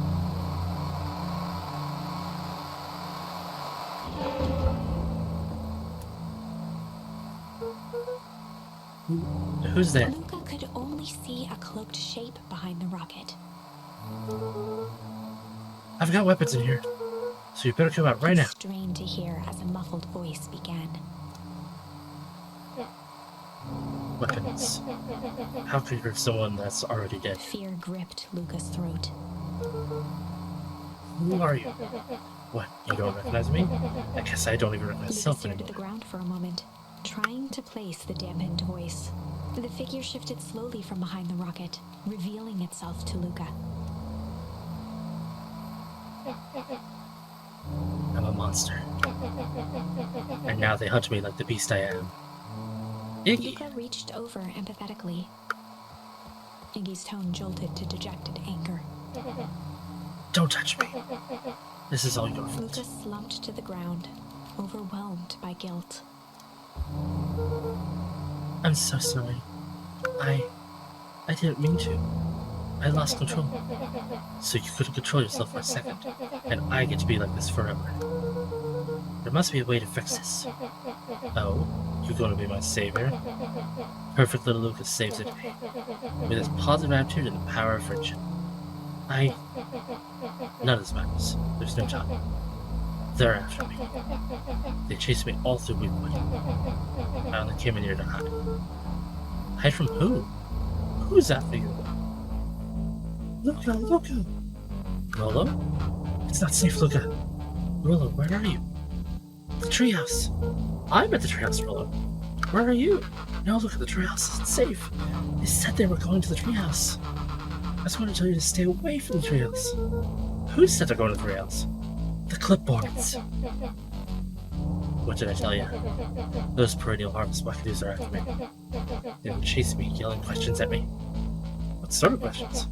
They're saying the same stuff they always do, but it's different now. Less asking, more threatening. We're going to figure this out, Mickey. Yeah, well, thanks. Hello? Is anyone present for the arboreal domicile? Or in this arboreal domicile? Crap, they found me. Look, what's happening? Don't panic. You stay here, I'll see what they want. Holy. Hello, Mr. Vackle. We would love to hear your thoughts. Do you have the time for an informal chat? We'll be brief. Your time is valuable to us. Be down in just a second. Of course. We have a problem. Luca, you gotta get out of there. Who's out there? Is it them? Yeah, it's the clipboards. A bunch of them. How many? Maybe all of them? And yeah, you were right. They are saying the same stuff, but with the creepy nog ramped up to 10. Might young Iggy be present? We would love to hear his thoughts. Run! Iggy slumped to his knees. I don't know what to do. I'm just so tired. Luca, what do we do? Luca grabbed the walkie-talkie and headed for the window. Follow my lead. Luca and Iggy climbed up the back of the treehouse to its roof, where Rollo had constructed his MCDC, the Mission Control Defense Cannon. From behind the crowd of clipboards, William Kerr strode forward, a warm smile on his face. Iggy, there you are. You gave all of us a heck of a scare. Go away, just leave me alone. Oh, I'm sorry, but no can do. Don't worry though, we're here to help. Help? Then why were you chasing me? Luca, can you talk some sense into your pal here? Just look at him, he's not well. What's wrong with him? What did that gunk do to him? Well, that's a pretty honking big question, Luca. All I need to know is that he's sick. He's real sick, Luca. I just need you to let us up there and take care of him. You told me Rollo was okay, that he was back in his place resting. He is. Poor fellow just got a little lost. That's a lie. That's a hurtful thing to say, Luca. I thought we were buddies. Why? Because he lets you ramble on like a wackadoo? Nobody likes you, creep. Kerr's smile faltered. Why don't you pop down here so we can have a face-to-face? The other lips is going to give us all a heck of a sore throat. And who wants that? Luca's grip tightened on the MCDC. What did you do to Rollo, you liar? Oh, shucks, Luca. The only teeny tiny fib I told you was that he was at home. He is resting, and he is perfectly safe. For now, at least. What happens to him next is up to you, Luca. Look around. You're in quite a pickle, and I'm the only person in the whole wide world who can help you. You could decide how this ends.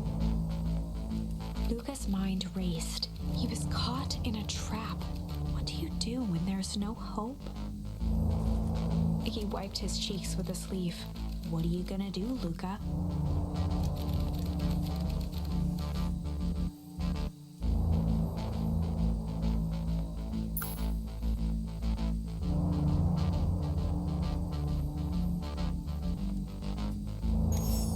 Luca drew himself up and decided to take the only option they had left. Fight. He swung the Mission Control Defense Cannon around, aiming it confidently at the smirking face of William Kerr. Hey, Mr. Luca Kerr. summoned his most insolent demeanor. Rollo sends his regards. Hey, that was uncalled for, more than a little rude, and just plain unsanitary. Luca, I really did think we were good pals. What a shame that it's come to this. Turned his back on the two boys. End of With a this. nonchalant wave of the hand, he made his exit. As the clipboards began to slowly advance on the treehouse, Luca looked to Iggy with resignation in his eyes. The end. That escalated quickly. Maybe discretion was the better part of valor here. Let's put a pin in this for now.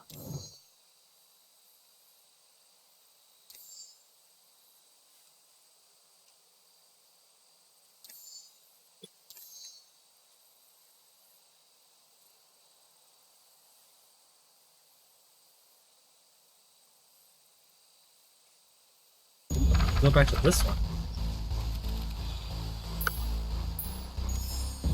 This is a story about struggle. Luca could hear a machine humming somewhere nearby. He felt around wildly, searching for something, anything that could help.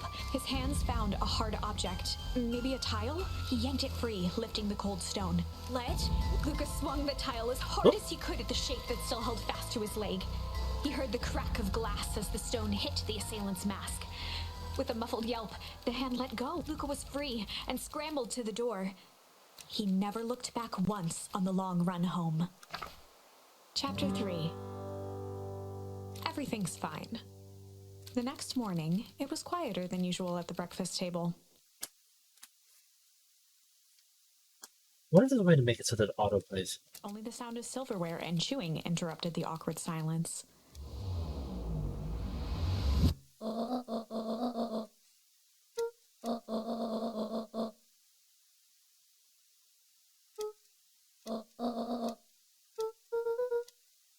Well, relevant things to do, so I just sort of poke around town.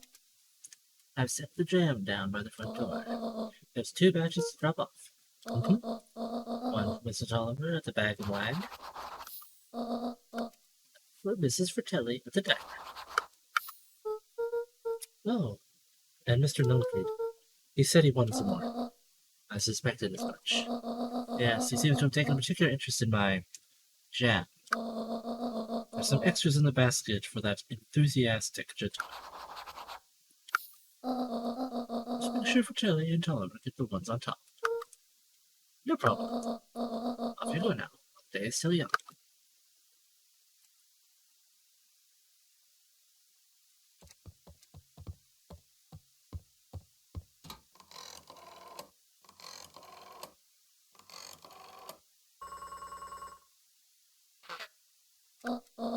Hello, it's Jennifer.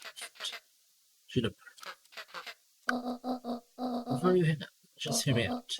I have a business proposition. Simple matter is we both have the same problem that needs solving. Very well, we can meet tonight.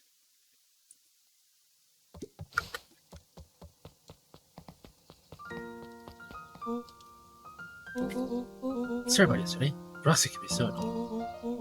But good news, no more chores for me today. Did you make it to the old Valentine Ruffles? So, what did you find? Give me the dirt. Something happened. There was someone else there. What? Who was it? Was it aliens? I knew it'd be aliens. No. Zombies? No. Alien zombies. What else could it possibly be? Rolo, I gotta deliver these to town first. We can catch up after. Ooh. Is it a whole thing? It sounds like a whole thing. Yeah, we should talk about it there. We'll talk about it here. Meet me at the treehouse tonight. I'm not sure what this treehouse is you speak of. Meet me at Mission Control. Roger that, Space Cadet. Must sneeze. I have sneeze immunity. Because of baskets. Baskets give me immunity to sneeze. Yes. Yes.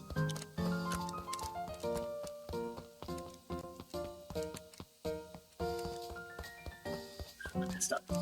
Hold on.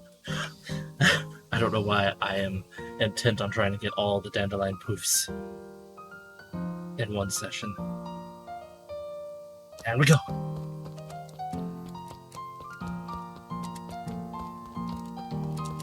Nope.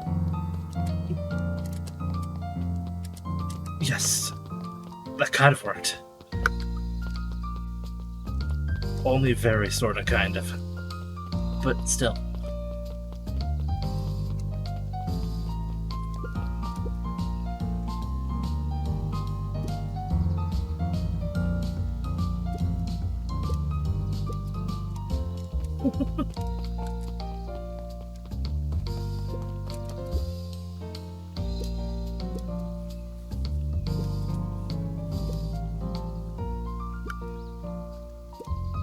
Luca checked the soles of his sandals.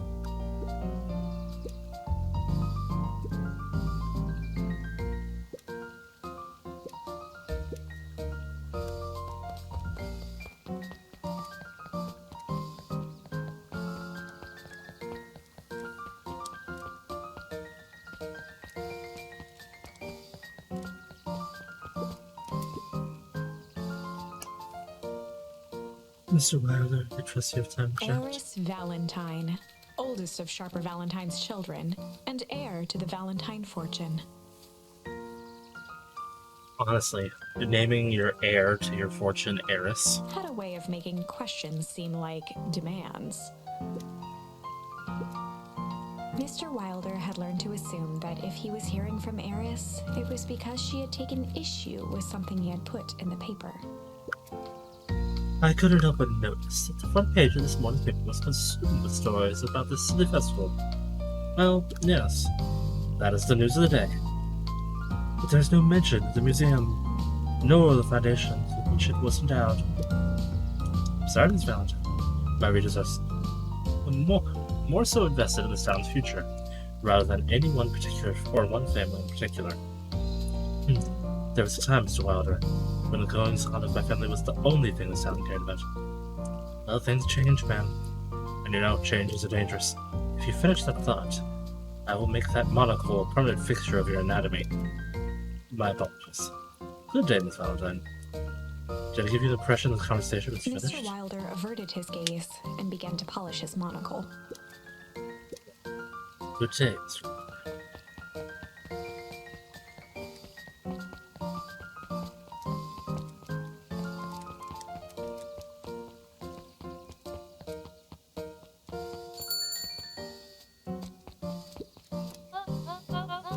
Well, if it isn't my favorite little jam runner. Hey, Miss Fratelli. Remember, I'm suspicious. Look at She you. leaned forward and pinched Luca's cheek. You're all skin and bones. Is your grand not feeding you? She is, it's just... I understand. You know, I taught your mama how to cook back in the day. You may not even remember, but you and her used to help out in the dining room. See the picture over there? That's you helping your mama back in the day. So cute running around in your little apron taking orders. The whole station just breaks my heart. What happened to Eleanor? I got a feeling she's out there somewhere, yearning to be with you again. Few things in this world can keep a mother from her son. Luca shifted the basket uncomfortably. Oh yes, let's see Mrs. here. Fratelli lifted the cloth and inspected the jam. Ah, they even have my name on them. How thoughtful. She carefully lifted out her jars of jam. You tell your grand hello for me, Luke. Will do.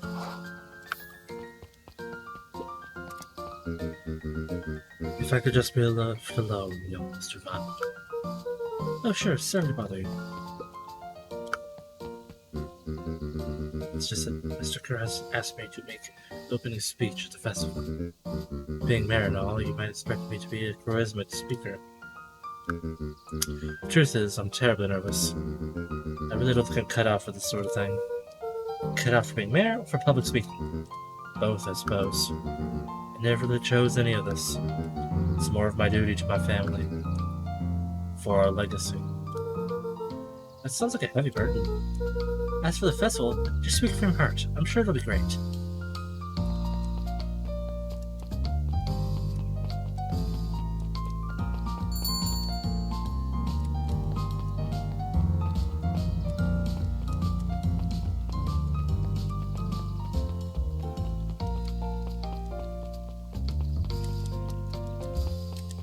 No.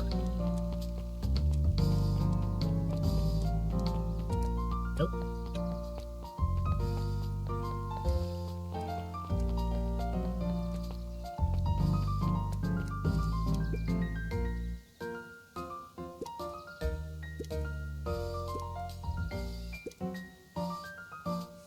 Keep somewhere gold.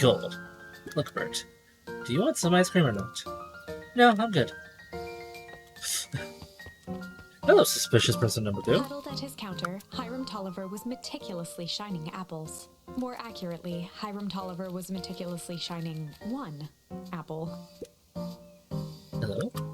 Eep! With a yelp, Mr. Tolliver fumbled the apple, flailing at the air as it fell.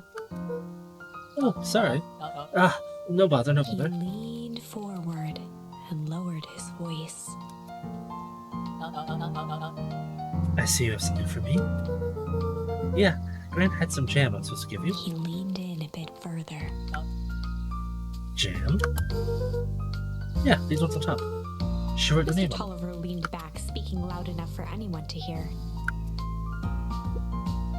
Ah, yes, the jam. Thank you so much for delivering this jam to me. He reached forward and snapped up the jars of jam, giving Luca a little wink. Shall put it in my store shelves post haste.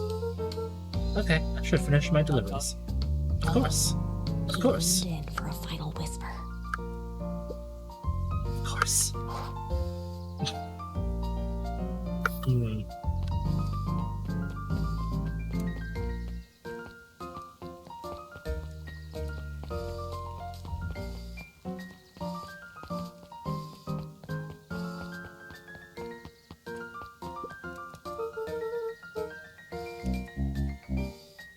Luca, you seem chipper. Well, so for being on delivery duty. It's a nice Mr. day. Nuncreed eyed Luca for a moment, then nodded in agreement. I suppose it is. So, do you want a jam? Oh, right. Usually the drops this off herself. I guess she's busy today. Anyway, this is my last delivery for the day. Oh, I Nuncreed guess. snatched the basket from Luca. I'll hold on the basket until the time I see her again.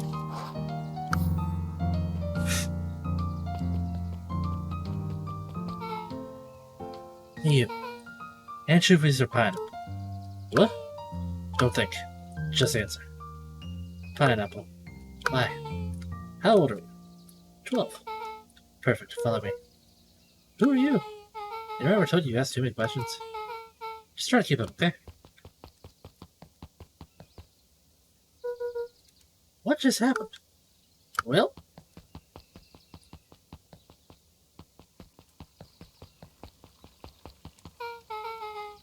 Hey, what a crazy coincidence. Here's my new friend I was just telling you about. Oh, that's wonderful. Yep, we just hit it off. Oh, really? Get this, his favorite pizza topping in the whole world is pineapple. Oh, and what's your new friend's Beck name? locked eyes with Luca. The look on her face was equal parts expectant and desperate. Luca Van Horn. Nice to meet you. I'm Nellie, and this is Ilona. Sorry, the two letters look like two I's or two L's, and it confused me for a minute there. We're Beck's parents. Oh, cool. Beck gave Luca a quick nudge. Oh yeah, Beck told me all about you. Already feels like we've known each other for years. So you can both stop obsessing about me making friends. Oh, darling, we never doubted you. It's just that for children with fewer than 5 close friends, the probability of a stunted development doubles. Well, 1 down, 4 to go, I guess. What Nellie means is that we just want this move to be as easy on you as possible. You can relax. A friend has been friended. This calls for a celebration. Luca, you must join us for dinner tonight. Dinner? Wow, another coincidence. I actually already asked him if he said, and he said he would love to. It's just wonderful. In that case, we should pick up some groceries. You told him we'll get into too much trouble now.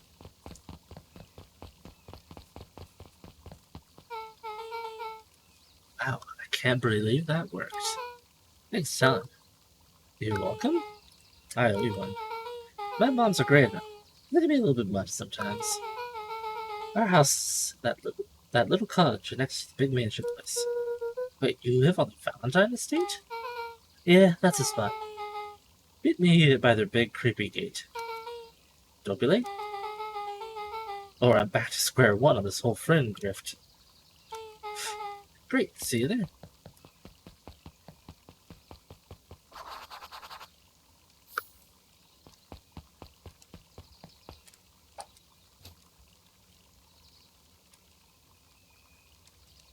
I feel like I get charms faster than I get opportunities to use them, which is weird. Do they all actually have uses?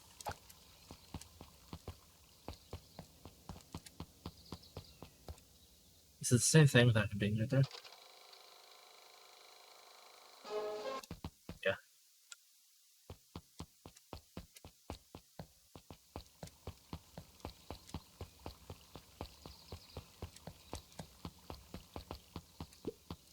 Oh, hello.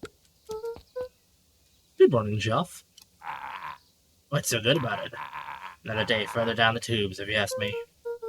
Come on now, it's not all bad. The festival's coming up. And the festival, old man Valentine used to put on cockmining shindigs all the time. And where did that get us? Well, it's perennial harvest putting on this one. And they're doing it for the whole town. As far as I see it, the difference between the old Valentine Company and the new perennial harvest outfit Jeff dug through his pockets for a bit. is between this empty soup can and this brown banana. But those are both garbage. Exactly.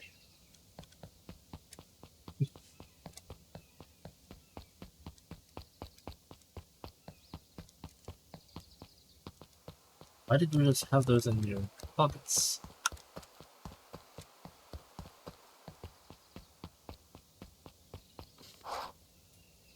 Oh, that is a big gate. Not as creepy as I was expecting, though. So who lives in that house? Harris and Gus Valentine grew up there, and Solomon moved in a few years back. Creepy little kid in the vest? Sounds like the one. So just 3 people live in that huge thing? But a bunch of shady stuff happens all the time in a place like that. Not really, the Valentines pretty much keep to themselves. So it's empty and boring? Pretty much. What a waste. My mom says it used to be way busier back before sharper typing. Before the fowl harvest. Okay, that's like the 5th time someone mentioned this fowl harvest thing. And you all use that same ominous tone. Eventually you're going to have to explain to me how that harvest got all fouled up. But we can't keep my parents waiting anymore. This way.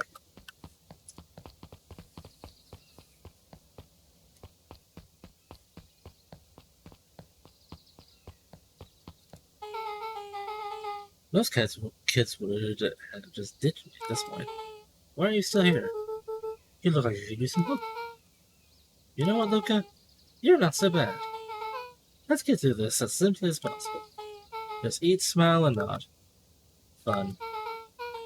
Great, whatever you do, don't bring up their work.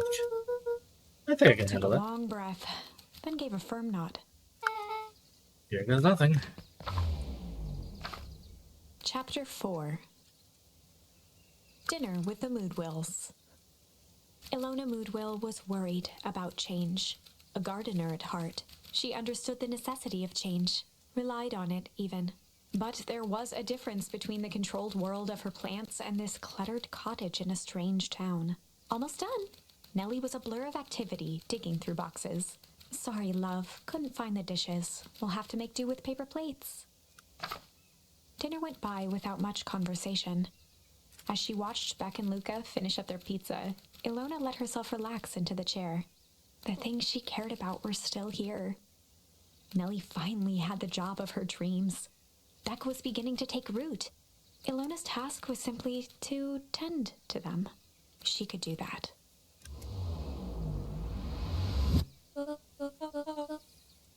So, Luca, tell us a bit about yourself. Where do you live? Oh, I live with my grandma. Over on the other side of the river. Rem, where are your parents at? Beck, manners. It's alright.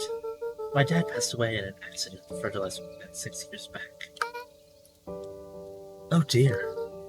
Mom's been missing for a few months now. Like, missing? Luca's eyes were fixed to his plate, pushing a chunk of pineapple around with his finger. Nellie was the one who eventually broke the silence. How did you like the pizza? Oh, it was good. Very good. Normally we'd put more effort into dinner. Ilona nervously gestured toward the boxes. We aren't fully settled in, and Beck had mentioned that it's your favorite. I'm sorry, are we skipping the part where he said his mom was missing? Beck! I'm sorry, Luca, this moved because I saw a little tired. Luca wiped his face with his sleeve. No, it's fine. So, Beck. So Beck said that you moved here for work? Beck gave Luca a swift kick under the table. Ow! I mean, what brought you to Big Bites? Oh, you were right the first time. We're here for work. Nellie won't tell you this, but she's a brilliant chemist. I don't know about brilliant, but I do love it. She's brilliant. Perennial Harvest just made her the newest lead researcher of deep engineering. She makes it sound more impressive than it is. I'm just happy that I get to make a difference in the world. Pre-harvest is at the forefront of evolving agriculture. It is something more useful than sprinkling water and excrement on the Luca ground. glanced over to Beck. She seemed to be holding her breath. What it only means, Luca, is that there are different ways to grow plants. Yes, some people talk to their plants and hope for the best. And some people happily leave their job to allow the loved one to pursue their dream. You swore you Beck didn't. slammed her fist into the table, perhaps harder than she intended.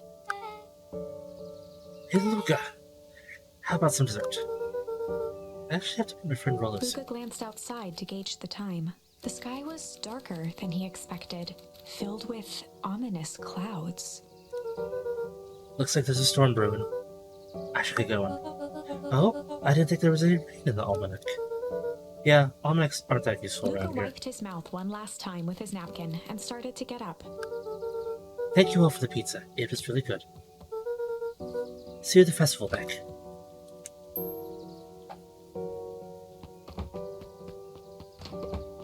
Wait up. I'll walk you home. Surprised, Luca turned around. He knew Rollo could be prickly around new people, but Beck seemed cool. Rollo would warm up to her eventually, probably.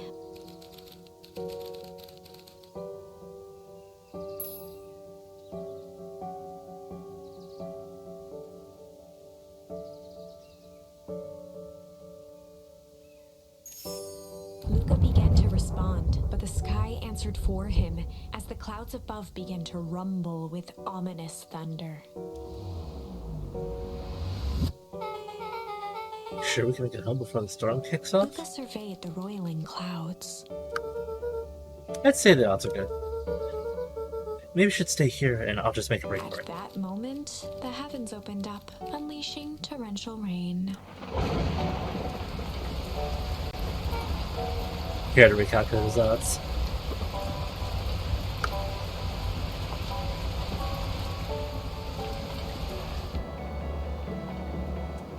Luca, now we'll keep trying to reach your gran on the phone. In the meantime, you two hold tight. Sorry, not much to do up here. Most of my stuff is still in the boxes. Mind if I poke around? Be my guest? Luca squinted into the eye hole of the microscope. This looks wild. What is it? Gum. Gum? Luca adjusted the slide with his fingers to get a better look. Tracking the structural integrity of gum with increasing amounts of chewing. Chewed that one for 47 days. Luca wiped his hand off on his sweater and gave a nervous laugh. It's weird, I Beck know. looked down, timidly tapping the ladder with her feet. You think it's weird, don't you? A little. But weird can be cool. Oh, wow. Will and I have a radar just like this at the treehouse. Probably not exactly like this one. My mom and I tore the whole thing down to the bolts. Fed it with some state-of-the-art vacuum tubes. She seems pretty awesome. She gets carried away sometimes. I think she feels guilty for working too much. So when she does have time for me, she showers me with high-tech overcompensation. Luca flicked at one of the toggles. I bet you can get all sorts of stations on this. Not out here in the boonies. You wouldn't believe the stuff I could pick up back in the city. Around here, it's all farm reports and static. Ah, shucks. Luca bent down to examine the bouquet of wilting flowers. Judging by the odor, they were well past their prime. He flipped open the attached card. Happy trails from Coach Walker and all the Fairdew Condors. Oh, you weren't caring about poking around, huh? Oh, sorry, was this from your old school? The most recent one, yeah. Some schools gave me going away cards, some did flowers. When they're really trying to feel good about themselves, they do both. So you moved a lot. Yeah, that's the thing with having a brilliant parent. There's always a better job somewhere else. These flowers would last longer if you put them in some water. That's the sort of thing I would do if I cared. Well, you cared enough to keep them is all. Luca, can I ask you something? Of course. Whoa, Dang, didn't that hurt? I'll be honest, that hurt more than I expected.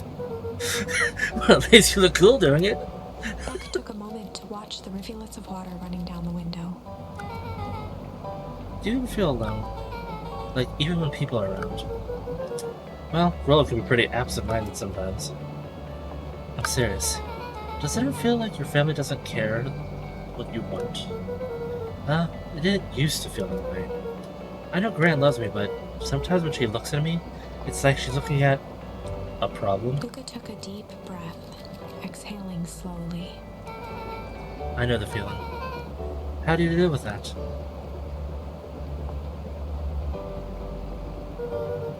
I guess I haven't yet. The one thing my dad told me when I was little: don't hold a grudge, especially against yourself. If you try to hold it all in, you're gonna pop. So then, what do? When you don't know what to do? Then I never got to that part. Something I figured out on my own, though. You gotta do something. Anything. Here.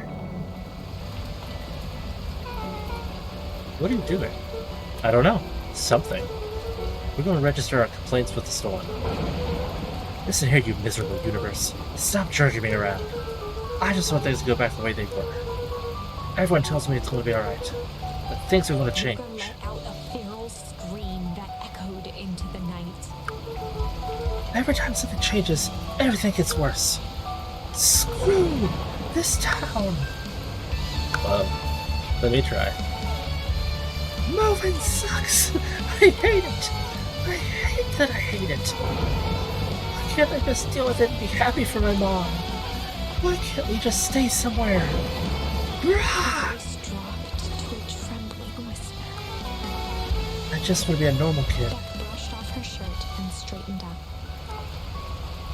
There.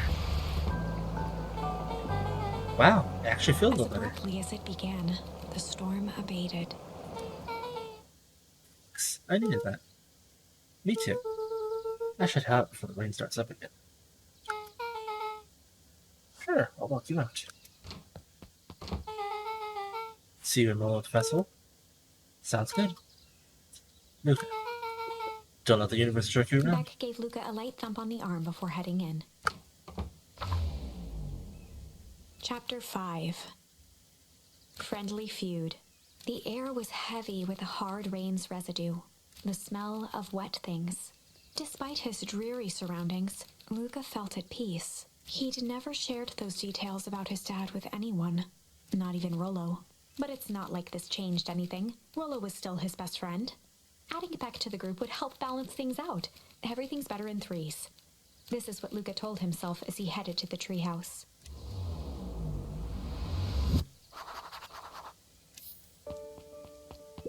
After the foul harvest destroyed their wealth and reputation, the Valentines shuttered off their estate from the rest of town. Let me check this out.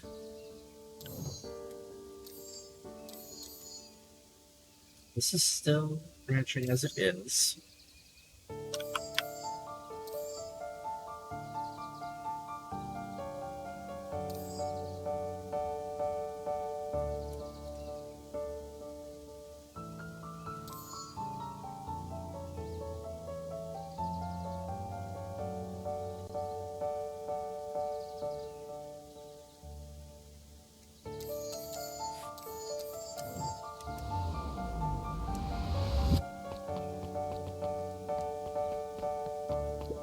The Valentine mansion loomed over every other building in town, both figuratively and literally.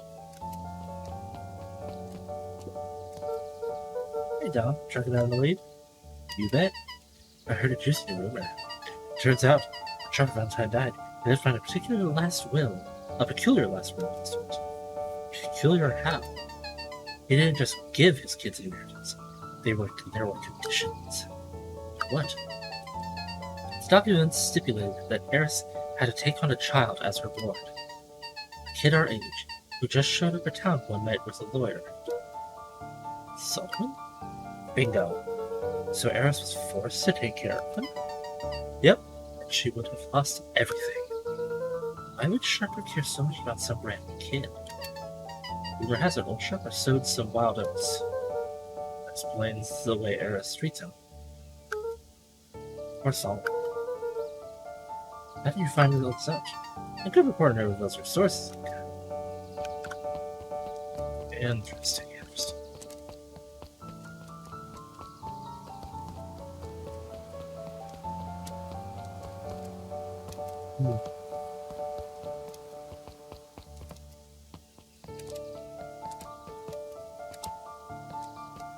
Yep, I figured it out. Jumping up or down makes...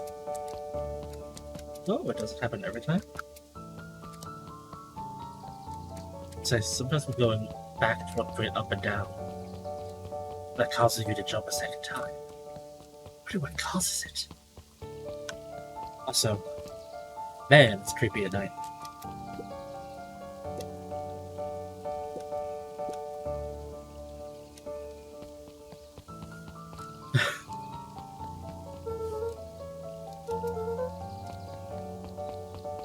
Very true. Excuse me, what are you doing? Just looking for the night, sir. Oh, wonderful. I can only assume this means all festival preparations have been completed ahead of schedule? Not exactly, sir. The storm sent us back a bit, and it's getting so late, so we all decided to... You all decided? Yes, sir. I was unaware that your job involved deciding things. We're all here at Perennial Harvest because we believe in creating a better future, yes? Yes, sir. Very much so. Do you want to be the one to tell this town that we failed them? No. That we gave up because there was a little rainstorm and we all got sleepy? Of course not, sir. Good, then it's decided. Yes, sir, we will work until the task is done. See that you do. Our harvest awaits.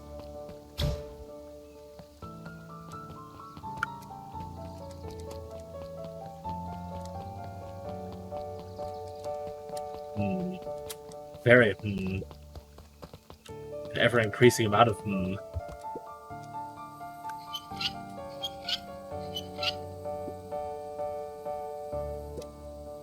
Luca had only ever heard him speak in this stiff yet gentle tone a few times, and it always meant one thing.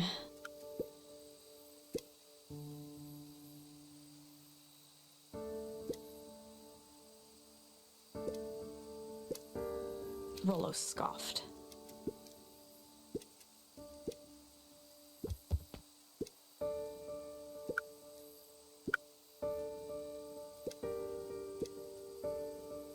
Haven't made it back yet. I'm not a fool, Luca. It'll take all day to deliver some jam. No, I stormed out of nowhere. I got stuck after dinner at Beck's Luca stumbled on his words, knowing he'd said too much. Beck? Dinner? What the heck is a Beck? She's a new kid in town. She's actually kind of cool. You'd like her. She needed help convincing her parents that she'd made new friends. New friends? I spent all day waiting for you, and you were off making new friends. It's not like that, bro. You know, while I was waiting, I made some upgrades to mission control. It was going to be a surprise, but you took so long the storm knocked it all down. Just like you knocked down our friendship. What does that even mean? Luca became instinctively angry in response. Both boys were now shouting across the distance. It means you're a bad friend. You don't care about me. Of course I care, you guys. I knew I'd get in trouble waiting so late for you, but I kept my word, because that's what friends do. Oh wow, what a noble sacrifice you made. Easy for you to say. Your grand doesn't even care. You can stay out as long as you want, and you wouldn't even get in trouble. Seriously? You're acting like I chose this? If that's what you think, then maybe you're the bad friend. His tone changed to a calm, yet more intense anger. You pause right. Storms bring more than water. This one brought out the real Luca. Stop quoting your pa's nonsense like it means anything. Yeah, well, at least my pa's still The around. words hung in the cold night air. Rollo's stomach dropped, knowing he'd crossed a line. But it was too late. Luca, Good night, Rollo.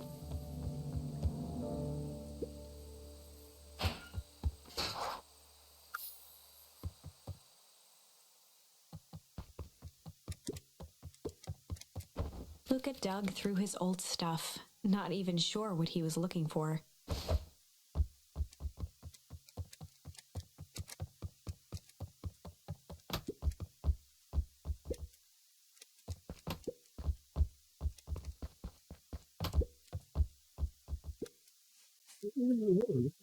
Look at me and my amazing family. Ow. It's through the bed. That's impressive.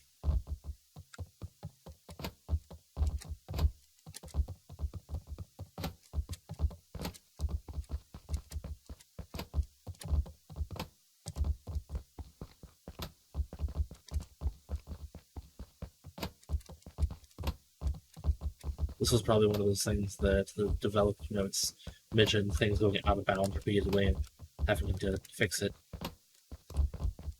I know in the development notes at one point they mentioned that poor Luca had a habit of walking through the boundary zone and then would fall or be misplaced or whatever.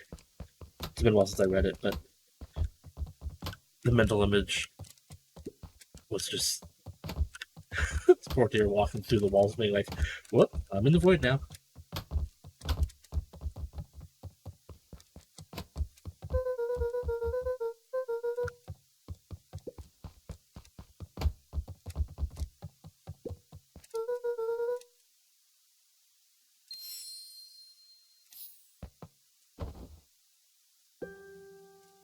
Gran cooed gently from the hallway. Stop straight to breakfast. Luca, are you alright? I'm fine. I just don't feel like getting up yet. Okay, I'll leave this oatmeal by the door. I've got to run out and take care of some things. Okay. I'll be back later to check in. Sure. Luca just wanted to be alone. He waited to hear the sound of the front door closing.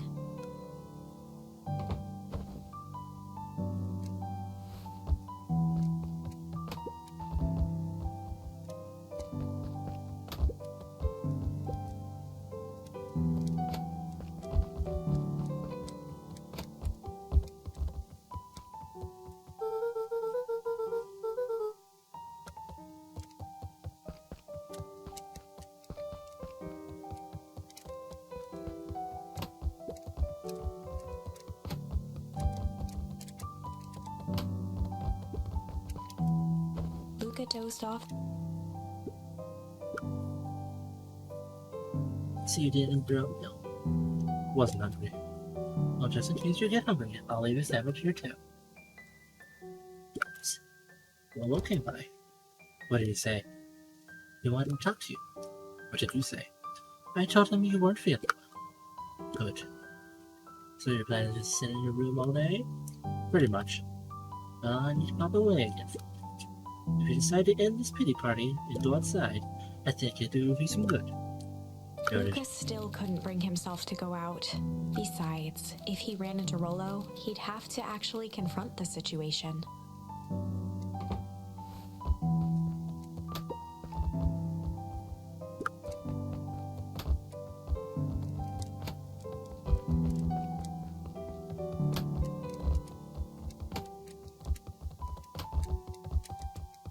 Come on. Come on, Luca. Good solid hit. The Adventures of Hank Atomic. Feed first Luca volume. carefully opened the cover and began to read. Rollo had received it for his birthday, a special hardcover edition with behind-the-scenes commentary and bonus art. Rollo cherished it, but asked that Luca keep it at his house. Luca wasn't sure if it was because Rollo didn't trust himself with it, didn't trust his sister around it, or just wanted an excuse to come hang out at Luca's more often. Whatever the reason, Luca didn't mind. But it had stayed right there where Rollo had stashed it ever since. Now, at the foot of his bed, Luca lost himself in the pages. He'd read it all before, but at this moment, it somehow felt sentimental. He was well into issue number 5 when he heard soft footsteps from the hallway. Luca? A little friend came to see you. A girl named Beck Modal. She said you met yesterday? What did she say? Is she here? She was just dropping by. I told her you weren't taking visitors today. Oh. She seemed nice. Yeah. You had a fight with Ronald, didn't you? Can I come in? Maybe later. Alright then. I'll have dinner on the kitchen table, in case you want to bite before bedtime. Without realizing it, Luca had pouted away the entire afternoon. He once again felt the weight of it all and allowed his weary eyes to close. Luca stood in a On the vast book. black expanse. He looked up at his father standing beside him. Walt was working a straw at the bottom of a fountain glass, trying to collect the last bits of milkshake. Dad? Where are we? Taking a final loud gurgling sip. His father peered up from the glass. He jangled the straw playfully with a warm smile, then lifted the empty glass as if to point into the darkness. The source? Luca's eyes followed his father's gesture. In an instant, he was sitting in front of a blazing campfire. Across from him sat a large figure in a yellow hazmat suit. The figure's voice was a scratchy echo. Well, if it isn't the man of the hour, make yourself comfortable. Luca held his shivering hands over the flame to warm himself. It doesn't work that way here. Their yellow-gloved hand pointed to the base of the flame. It's a cold flame. See? Luca peered at the base of the fire. It wasn't wood that was burning. It was Beacon Pines itself. Tiny buildings, freezing and crumbling as they were consumed by flame. Luca could see small shadows moving in the burning city. People. Luca leapt to his feet. We've got to help them! The figure gave a dismissive wave of their hand. Why waste energy helping people who can't even help themselves? The figure bent down to examine the panicked crowd as they desperately tried to stop the flames. They only care about what's right in front of them. Not like us. Luca's voice was a trembling whisper. Us? The figure slowly stood up, grabbing its helmet with both hands. With a jolt and a twist, the suit emitted a gasp. A cloud of torpid mist escaped, slowly revealing the face within. Luca's own face looked back at him, older, worn, distant. The sensation was oddly familiar, as if he'd caught his own reflection by surprise in the mirror. The doppelganger smiled. I tried to help once. He gestured towards his face. And all it got me was this. Luca staggered back. You aren't me. Luca felt a hand catch his shoulder. His father was there again, beside him. Every choice sets us on a path. This is the end of one of your paths, son. Luca watched his older self shake its head ruefully, its face twisting into a cruel grin. Well, Dad, if you wanted him to see this, far be it from me to disappoint. Luca watched in shock as the figure took a confident step forward and plunged into the flames in a flash of cold light. He was gone. What does all of this mean? Luca felt a reassuring squeeze on his shoulder. Just remember, why we choose matters just as much as what we choose. Luca woke up to see a hazy figure at the foot of his bed, silhouetted in the morning sun. No, dear. It's only Gran. Luca rubbed his eyes. The kind, concerned face of his gran came into focus. Feeling fine. Anything you want to talk about? I don't feel like talking. It's just as well. How about you sit here and listen? Whatever you and Will fought about doesn't matter. But Gran silenced Luca with a gentle pat on the leg. Fights between friends happen. What said doesn't matter. The important thing is that it's not the last thing you ever say to each other. But he said stuff about Dad. Well, do you think he meant it? No. He was just mad. Mm-hmm. And did you mean any of the things you said to him? No. Good. One must appreciate friends in their best moments and accept them in their worst. Now get your little butt out of bed. The festival's today. You don't want to miss that, do you? I guess not. Seems like a good opportunity to make amends with Roland, doesn't it? Luca gave a reluctant nod. So buy him a corn dog and apologize. But he's the one that... What did I just say? Buy him a corn dog. That's a good plan. Everything's better with corn dogs. I need to get up and go now. some last-minute festival business to take care of. I'll come find you at the fountain a little after lunch. All right. I love you, Luca. I love you too. Luca took a deep breath.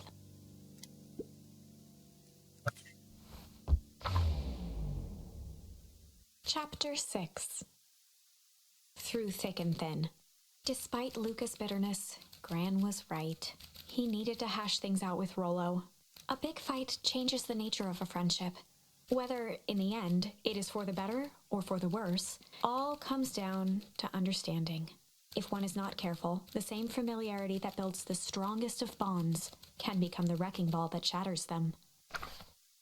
Luca emerged from seclusion, taking in the crisp festival air, but the events of the day weren't on his mind. He had to find Rollo.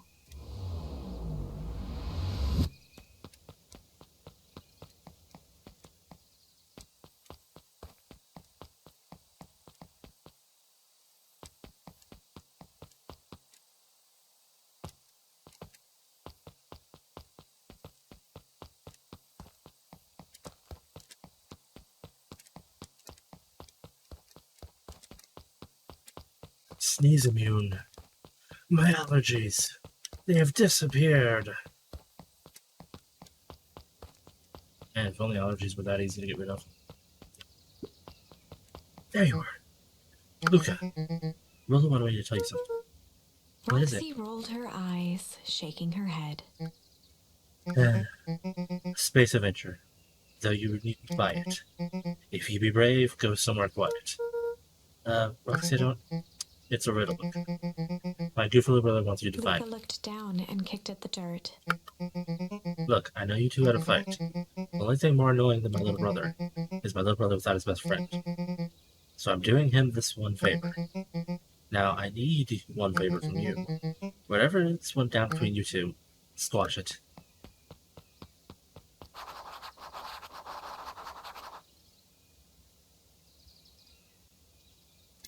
The library.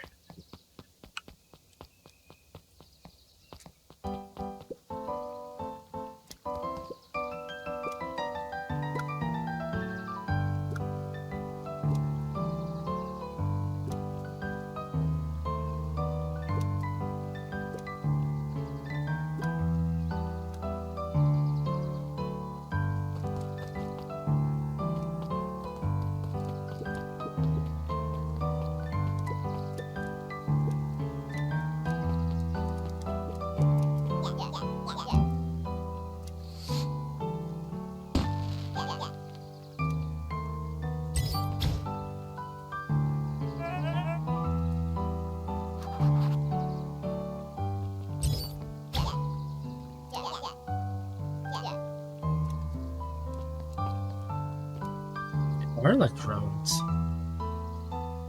Like a hive. Jeff was staring into the distance with a wistful look. Hey Jeff, everything alright? Everything's fine. I mean, used to be fine. Just ain't right these days, you know? I really do, Jeff actually. turned to Luca with a furrowed brow, then gave an understanding nod. You do, don't you? For a moment, the two now shared that same wistful gaze.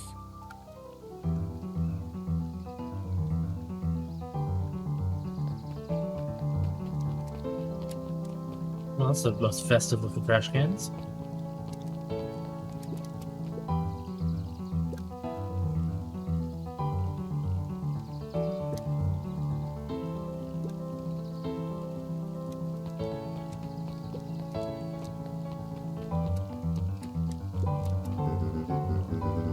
I was able to return the Caribbean Harvest safety suit you murdered. I don't think anyone noticed. Good. You tell me what you needed it for? It was a favor for an enemy of my enemy. This isn't going to harm Mr. Kerr, is it? All you need to know is that it's for the good of the family.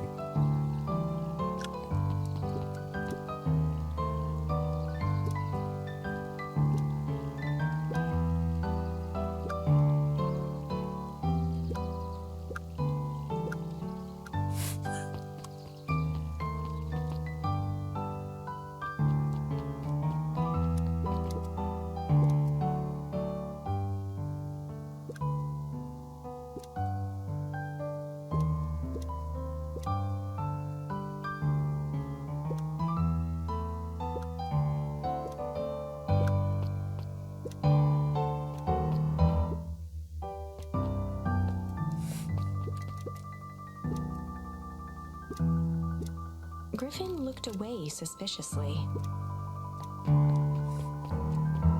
Yeah, I knew it was at the library.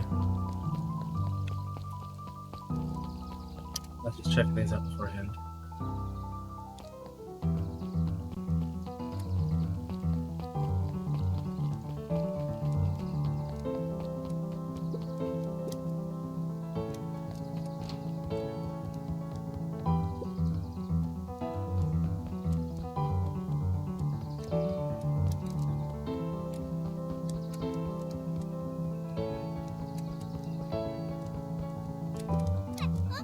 Kato's eyes lit with excitement. I've been expecting you. Bravo on deciphering the first riddle. The first? Oh, you didn't think that was all, did you? Rolo does go all out, doesn't Kato it? straightened up and cleared his throat as if preparing to sing. Ahem. On planet Farpal, you may take issue. With the fifth king dies, you'll need a tissue. Kato stared at Luca eagerly. Get it? Want me to tell you? No, it's okay, let me figure it out. Alright, when you find it, bring it here to be verified. If you decide you want a hint, offer to stands.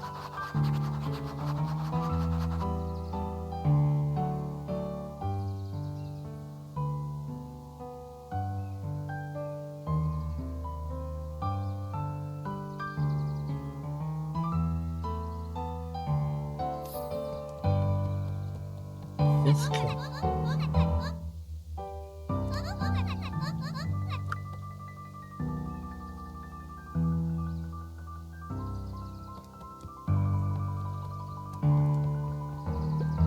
Luca grabbed The Adventures of Hank Atomic, issue number 4, from the shelf.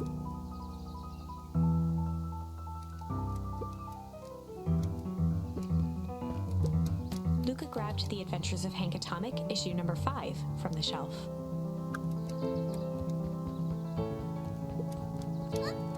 Kato removed his book from the desk and replaced it with Luca's, turning on the lamp. As he slid the book under the purple light, 2 words glowed. The Adventures of Hank Atomic, issue 5. Luca clicked his tongue with recognition. Rolo's cipher pen. He used to write secret messages everywhere with it.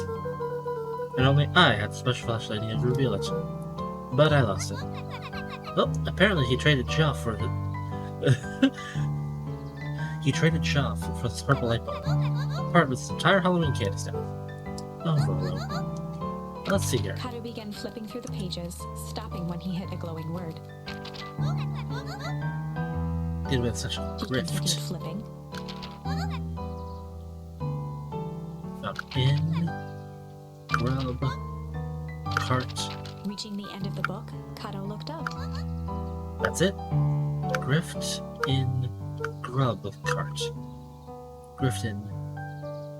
Griffin. Griffin's grub cart. He wants me to go to Griffin's snack stand. Ah, brilliant. I guess you're off then. Good luck on the rest of the scavenger hunt. Thanks, Kato.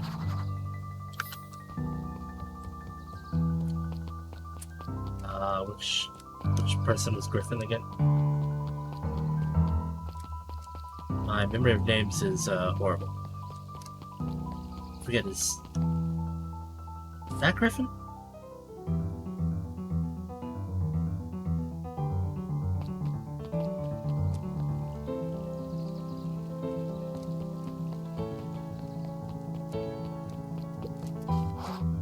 Yep.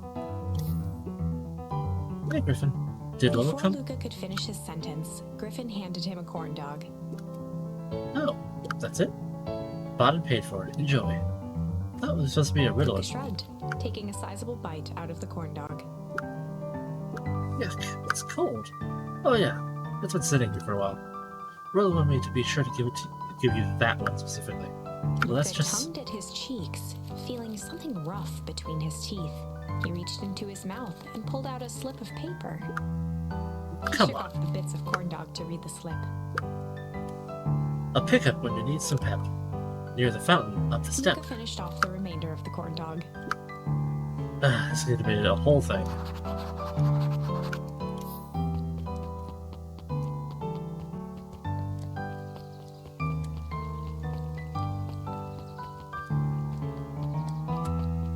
I know.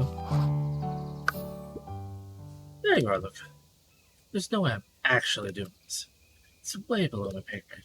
Oh, come on, you big stiff. Let the kids have some fun. Fine. But Rollo owes me one. Waved his hands around sarcastically as he began. What takes flight but has no wings, your final task of friendship brings. See, that wasn't so hard. I feel cheapened somehow. I think it's sweet. What takes flight but has no wings, your final task of friendship brings.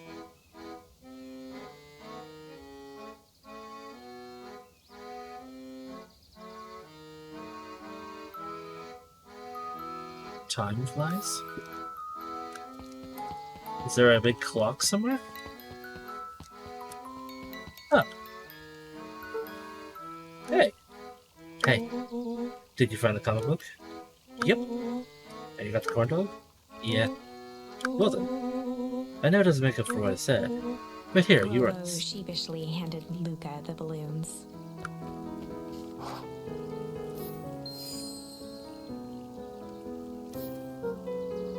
Thanks. You didn't have to go to all this trouble. I'm sorry I got so mad. Dang it, you were supposed to let me apologize first. Oh, sorry. Now you apologized twice before me. Just let me do this. Luca, I'm really sorry. With everything that's happened, with your mom and all, I've always wanted to be there for you. Be a good friend, you know? When you said you were hanging out with someone else, I kind of freaked out. Rollo. Still my turn. I felt like if you need some new friend to help you, it meant that I wasn't good enough. But that was selfish and wrong. I was wrong. I'm so sorry. Okay, apology over. You can talk now. Threw himself at Rollo, hugging him as tightly as he could. Rollo, I don't deserve you. I don't deserve you either. That's why we deserve each other. So, what else do you want to do today? We could snoop around, try to find some more info about your mom. Snoop where? You could probably sneak into Bruno or his HQ while everyone's at the festival. Are you curious about all the stuff those clipboards write down? What if we get caught? I think I've had enough excitement for 1 week. Let's just make the rest of the day about this. Really? Yeah, the rest of the world could wait one more day.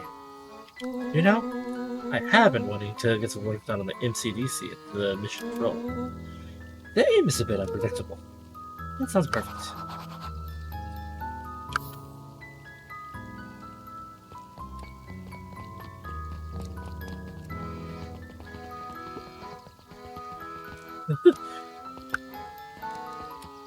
The balloons. Shouldn't we find the one lady then? Did we do that first?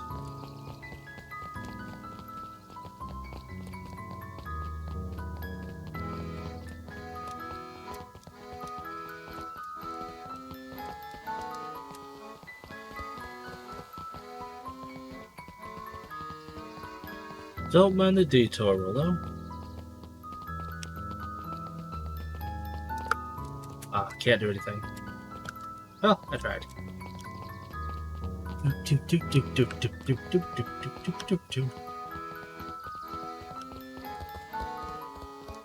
know Sarah said that we were supposed to be doing something tomorrow morning, but I don't remember what it was.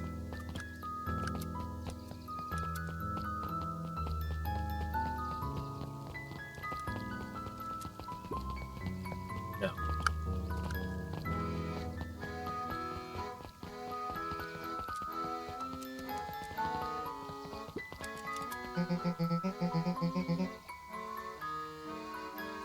I wonder who perennial harvest thinks are impressive with this ridiculous festival.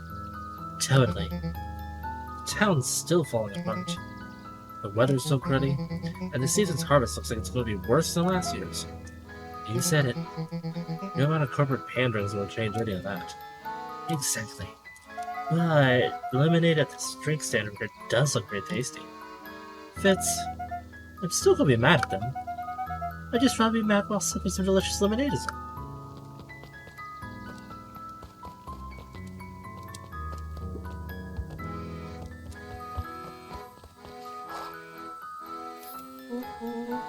Oh, I almost forgot. I ran into your grand this morning. She asked me to give you Lulu this. handed Luca an unopened letter. I'll wait for you inside if you want to read now. A letter? Luca, some things are going to happen that might be difficult for you to understand. If I am honest, I hardly understand them myself. But whatever happens, I need you to know that I love you. None of this is fair to you. You have already lost so much. We both have. I wish there was a simpler way forward. But if there is, I haven't thought of it. God knows I've tried. Everything I've done, I did for you. I hope someday you can accept that. Love, Gran. Luca folded the paper into his pocket and headed up the ladder.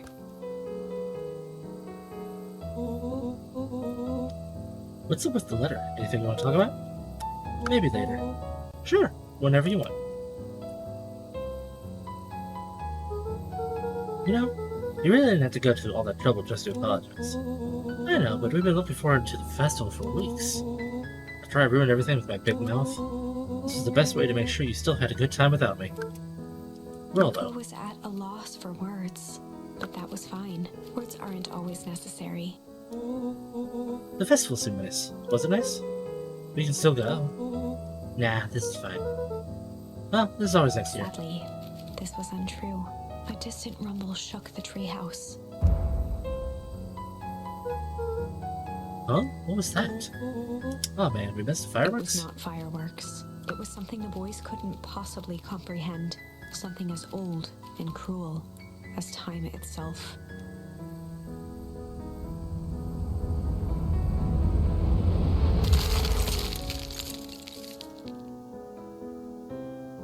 Whoa. A shockwave of cold tore through the room. A bitter, unfathomable chill. Before they could react, it encased them in ice. Two boys, reunited by friendship, only to be cruelly separated by a malevolence beyond reason.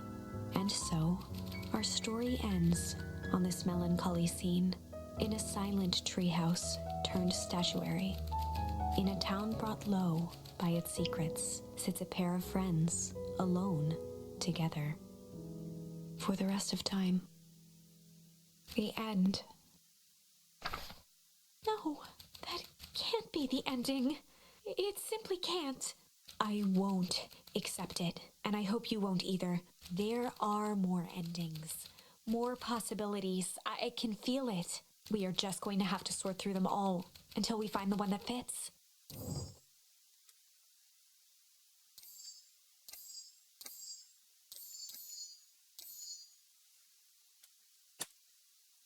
Was the flight? I thought flight would be used for that one. Interesting, interesting, interesting.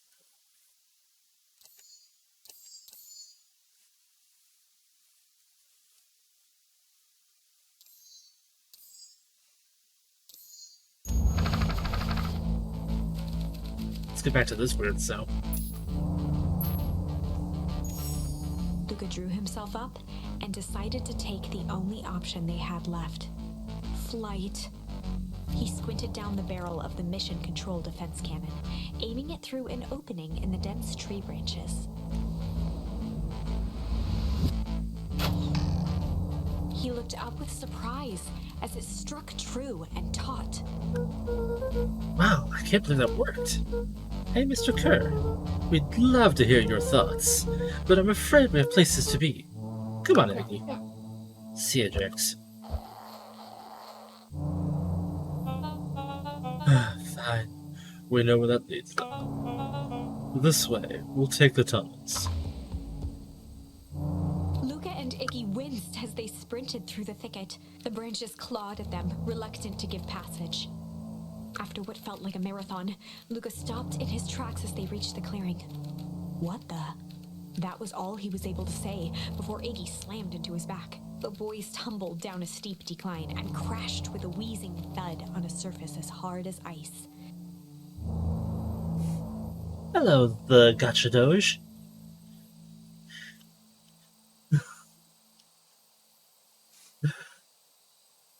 How are you? In fact, it was ice. Chapter 5. Signs. They stood silently, catching their breath.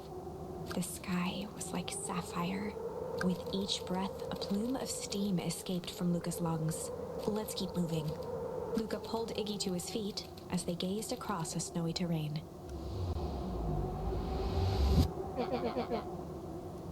That's actually pretty badass. Uh-huh. I think we lost him. I don't know how far I'll get into this tonight because I have to get up fairly, not super early, but in a couple hours, so I probably won't be able to play for too much longer. But I'm having great fun with this so far.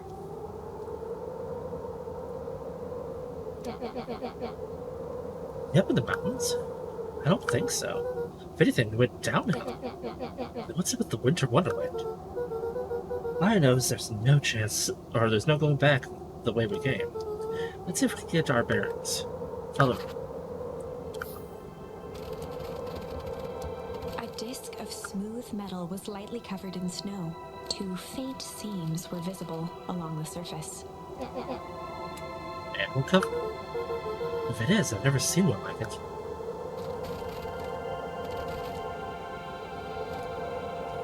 I'm almost done? Really?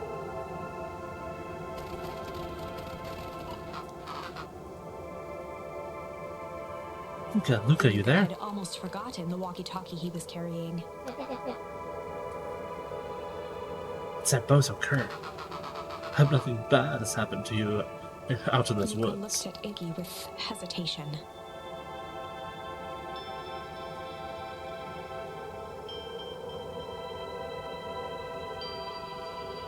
Only 9 things that don't kill you?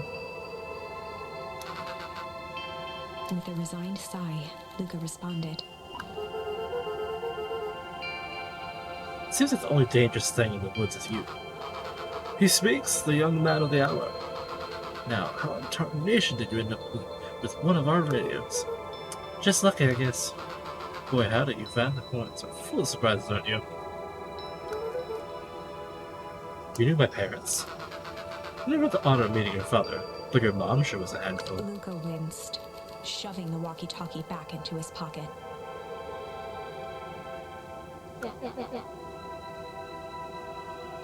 We gotta keep it.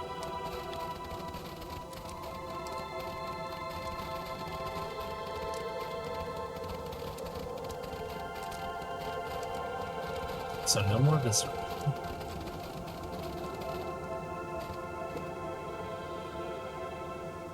What's the reading? Temperature is above 258 Kelvin. That's down a bit from last time. Should we report this to Mr. Kern? Meh, it's still within safe ranges. It may be spreading, but it's under control for now. Even a small nudge in equilibrium can cause a cascade. Do relax. Just a few more sights out to hit before we can punch out. Let's get this over with.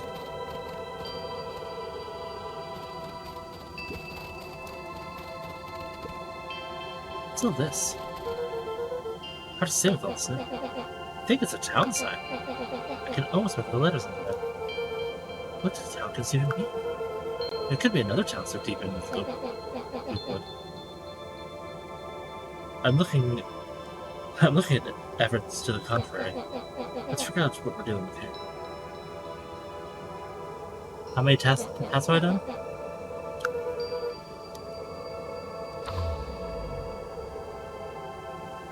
Let's say, because it looks like there's quite a bit of trees still to go.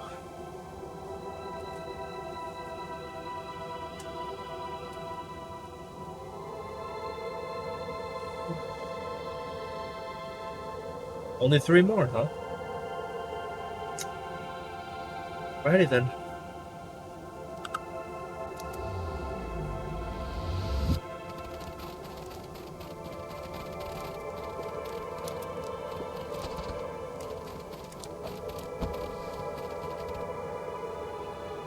The boys stared in disbelief at the sign that now clearly read, "Welcome to Beacon Pines."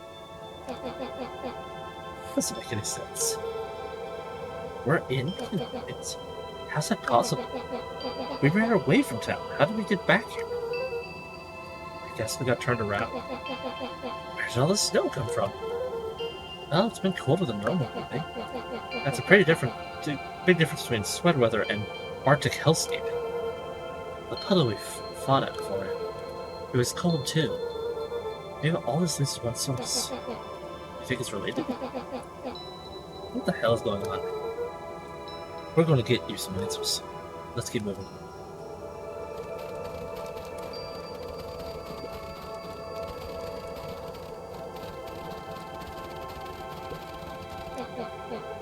It's all frozen. Looking down at the frozen stream, Luca could faintly see a school of minnows encased in the ice. Whatever happened here, it happened fast. The fish didn't even have time to run. Or, swim run.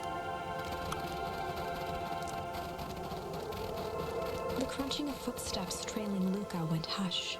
He looked back to see Iggy's face twisted with confusion. Everyone's gone. What? There's nothing here but more snow. There must be an explanation for this. We have to keep looking. You can look all you want. I quit. Iggy, we have to keep going. You don't get it, do you? This isn't one of your pathetic Hank and Tom stories. We aren't going to save the day.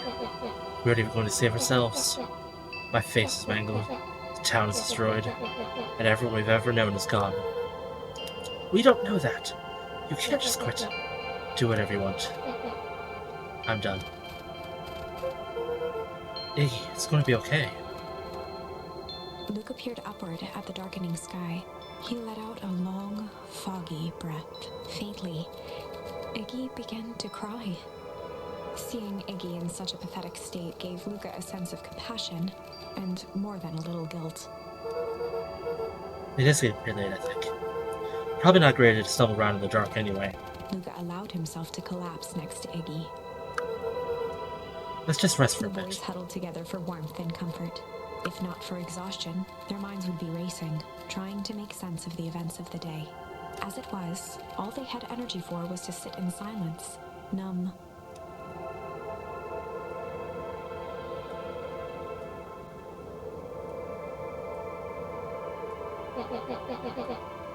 The way the snow covered everything over, it's kind of calming. Yeah. I haven't had time to say it, but thanks. Huh? For getting us away from those creeps. I sort of froze up back there. Iggy, I should be the one apologizing. This all happened because I lost my temper. Nah, that's malarkey. First of all, you didn't know what that gunk would do.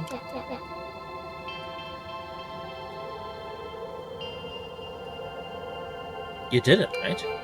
Of course not. Second, stop this with baloney about losing your temper. I did lose my temper. He motioned sarcastically to his half-deformed face. Obviously. But that's exactly what you should have done.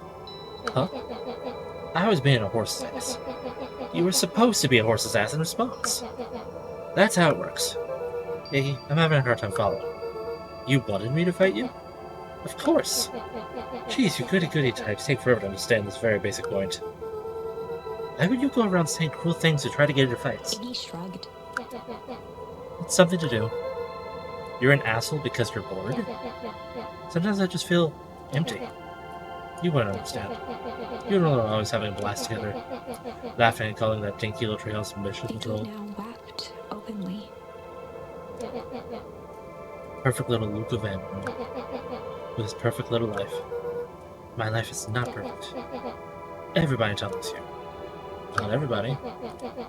No, that new girl hasn't even unpacked yet, and even she already likes you. You have Tish. He wiped his nose with a sleeve. I love Tish. Tish is great. But she ain't exactly the world's greatest conversationalist, you know? Luca gave a warm chuckle. I get that Iggy impression. cleared his throat as he wiped his eyes. Oh, it must be raining out here. Definitely. He arched into a wide yawn. We should probably try to get some sleep. Yeah. Let's lay low for now. Tomorrow we'll get to the bottom of all Luca's this. eyelids began to slowly drift shut. Shouldn't we have went into a building? Luca. Yeah. I always did want to see the inside of your dinky little treehouse. What do you think? Not bad. I'll give you the full tour when you get back. You know what? That's all Luca could whisper before succumbing to sleep. Iggy snuggled in some more. It comes to worst days of my entire life, This one wasn't half bad. The house smelled of warm bread. Luca was playing with toy blocks on the living room rug. He looked up to see his parents on the couch. His mother held his father's head in her lap. She idly stroked his hair while humming a song. A voice behind Luca spoke. "This is how you remember them, huh?"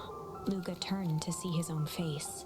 The doppelganger from his dreams, still clad in a yellow hazmat suit, still carrying a look of disdain behind empty eyes.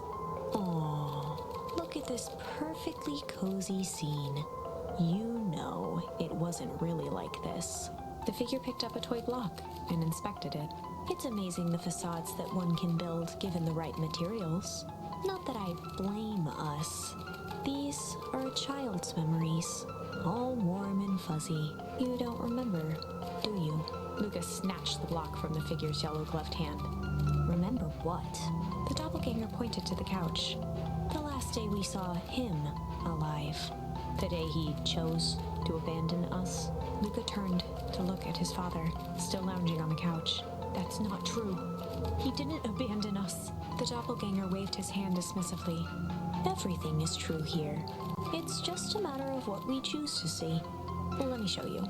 The world flickered and pulsed. Luca was sitting next to his bed, listening to his heartbeat with one of his dad's stethoscopes. The doppelganger limped into the room. No, we both know that's not how this went. He grabbed Luca's hand and guided the stethoscope to the floor. Luca heard muffled shouting, brought close by the stethoscope. It was his parents, fighting. Do you remember what we did next? Luca gave a slow nod and crept down the hall to peek through the banister. He could see the outline of his mother at the bottom of the stairs. Damn it, Walt. We can't afford to get involved in this. She was scared. His father stepped forward. What am I supposed to do? Just watch? There's a sickness in this town, and we both know who's behind it. I swore an oath to help people. I won't turn my back on them. Luca's mother grabbed Walt. She was crying, pleading. I can't lose you. Walt calmly removed Eleanor's hand from his shoulder. What's right is right, and what's wrong is wrong. I could never live with myself if I let Sharper get away with this. Eleanor raised her voice. Spare me your bullshit platitudes. What about our son? Luca flinched, dropping the stethoscope down the stairs. Walt turned with a panicked smile. Luca? Is that you, buddy? With tears in his eyes, Luca descended the stairs. Mom? Dad? What's going on?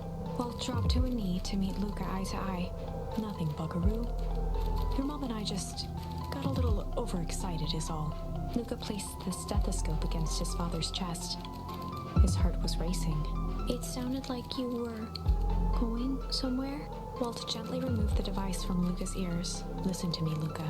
I have some business to take care of. I'll be back in time to tuck you in. Luca hugged his father tightly. Promise? Walt stood up and walked to the door. He glanced over his shoulder. I promise. With a wink and a grin, he put on his hat and strode out into the evening sun. A figure approached soundlessly from the foggy snowfall. It stood above them, lingering in contemplation. Slowly raising one hand above Iggy, it snapped out 2 brisk raps on his head. From a deep slumber, Iggy sprang up defensively.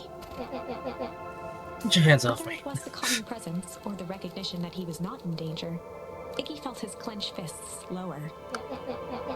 Just what do you think you're doing? Luca looked up, gradually remembering his whereabouts. The figure exhaled a cloud of warm vapor. You two certainly have caused a lot of commotion. What's that supposed to mean? Take it easy, Iggy. We were asleep, minding our own business. You were the one running around knocking on people's heads. I'm sorry if I hurt you, Iggy. You didn't hurt nobody. Anybody. Huh? Oh, I see. You think you're better than me, you... When it came to complete strangers, Iggy had trouble cobbling together an insult. Big-headed, scarfy-necked furball. Mm-hmm. Okay, let's lower the temperature a bit here. Interesting choice of words. I mean, let's all just calm down. Who are you? A friend. An observer. A hitchhiker on the infinite expanse of possibility. Great. How about a name? If you must call me something, you can call me Nat. Iggy huffed with gratification. That we can make like a gnat and buzz off. Very well. Nat began to turn away indifferently.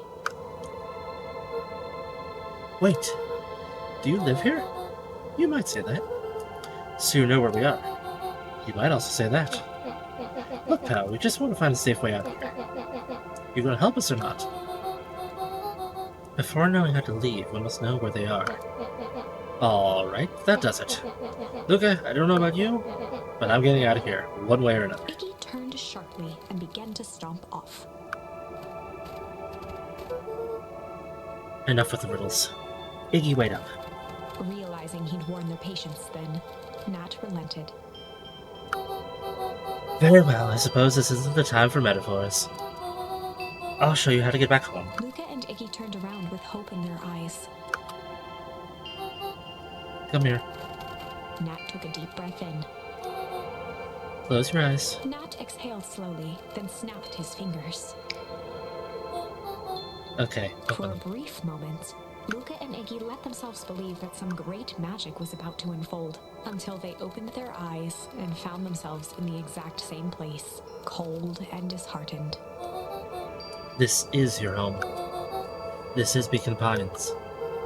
Look, Nat, we don't know how we got here. Maybe someone through some time travel gate at Weedwood, or teleported to some alternate universe? Or this is all just some cruel experiment by Curry and his goons. But this is not our home. You're inching closer to the truth. Alas, the reality is much less fanciful. Just give it to us straight. So be it. As I said, this is Beacon Pines. The original true Beacon Pines.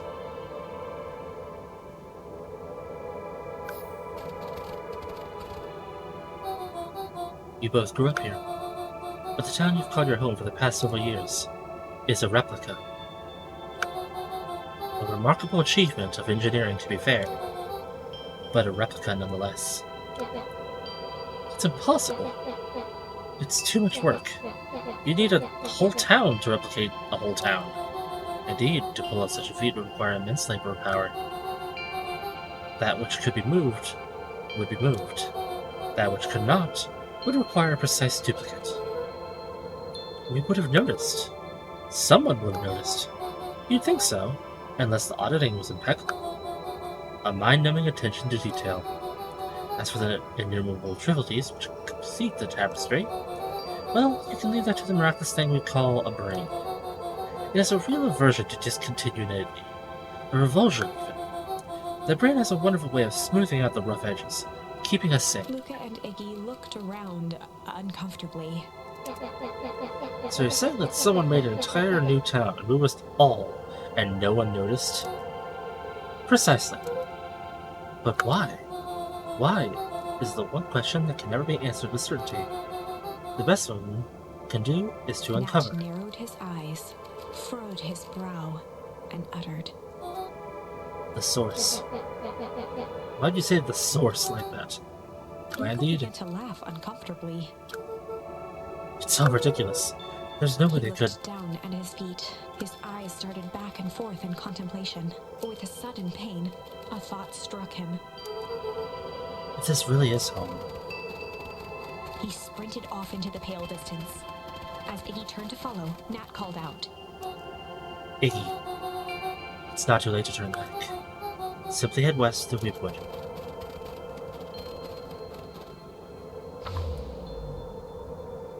Chapter 6. The Source. Nat expressed his sympathy with a shrug and sauntered off as unassumingly as he'd arrived. He'd given Luca and Iggy what they needed, and nothing more. As Luca sprinted across the snow, the events of the past few days became clearer, pieces to a larger puzzle. Rollo said he was underground somewhere, captured. Mr. Kerr tried to cover it up with lies. The clipboards were hell-bent on capturing Iggy. It all seemed to point to perennial harvest. But right now, there was one thing that Luca needed to know. Luca stopped dead in his tracks. The tree was gone, uprooted and moved, leaving a raw gash in the earth. He dropped to his knees and dug wildly at the cold snow. His numb hands hit something hard, a headstone. A dry whisper escaped Luca's lips. You're here. All this time I thought I was visiting you. But you've been here, alone, in the snow. Dad, I'm so sorry. They ruined your favorite spot in the world. Our favorite spot in the world. Dad, what do I do? There was no reply, just snow-covered silence. Why'd you give me the slip? What if I couldn't find you, Iggy jerk? finally noticed the tears welling in Luca's eyes and the snow-covered grave. Oh. Iggy, they stole his tree, Iggy. Yikes. Suddenly, they heard the crunch of approaching footsteps in the snow. Gotta hide.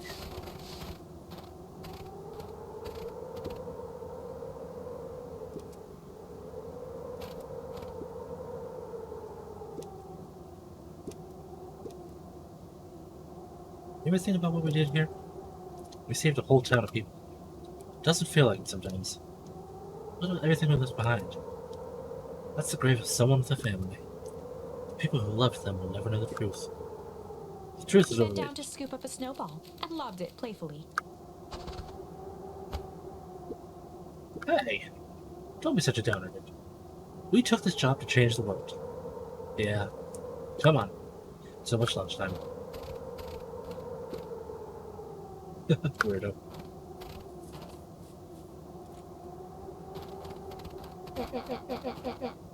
Here I thought I was the jerk.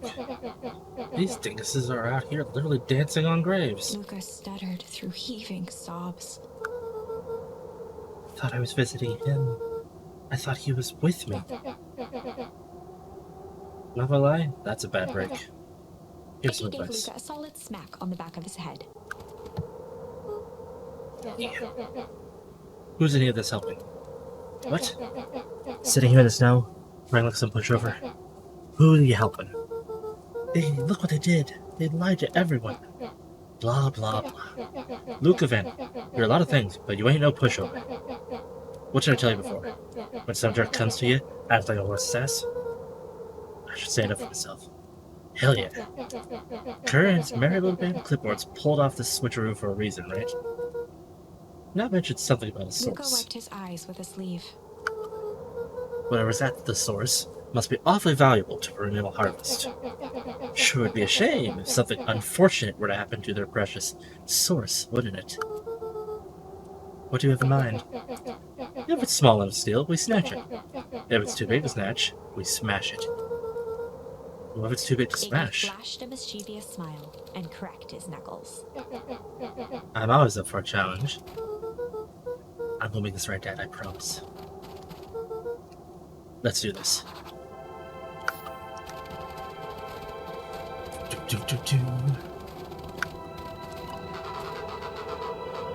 You get awful cold out there in the woods.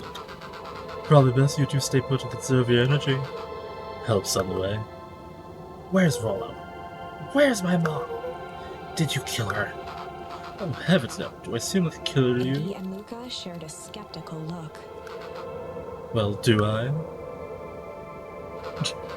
Oh shucks, now that hurts my feelings. Screw that guy.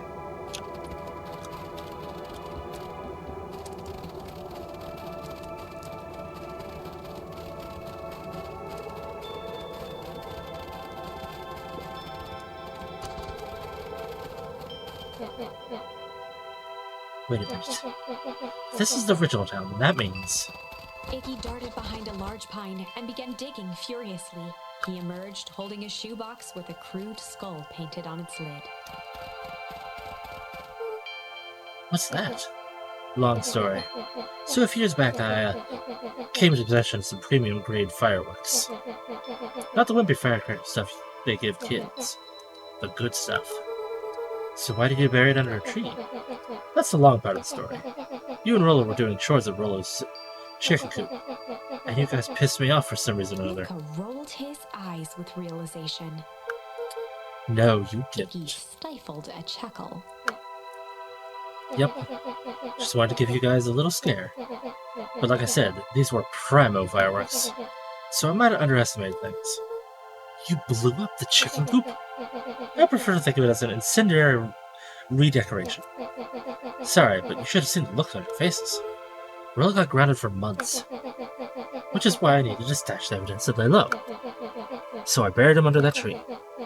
So when I came back for them later, they were gone. I figured some grin had found them and tossed them. He triumphantly raised the shoebox. Turns out, it wasn't the fireworks that got moved. It was us. Unbelievable. Hello, you thing's voice. You think this is a game? Newsflash, mate. You're not a hero. You're a little brat who's in way over his head. A hero is just someone who refuses to give up. Comics these days are rotting children's brains. Everyone thinks you're a spaceman, superhero. I was always partial to Hank Atomic myself. Is that so? Do you really think you have a chance against us? You have no idea how powerful we are. Prepare for blast-off, loser.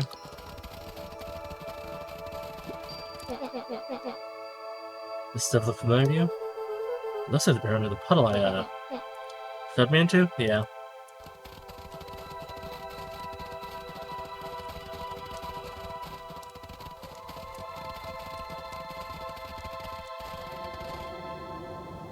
Well, that's ominous.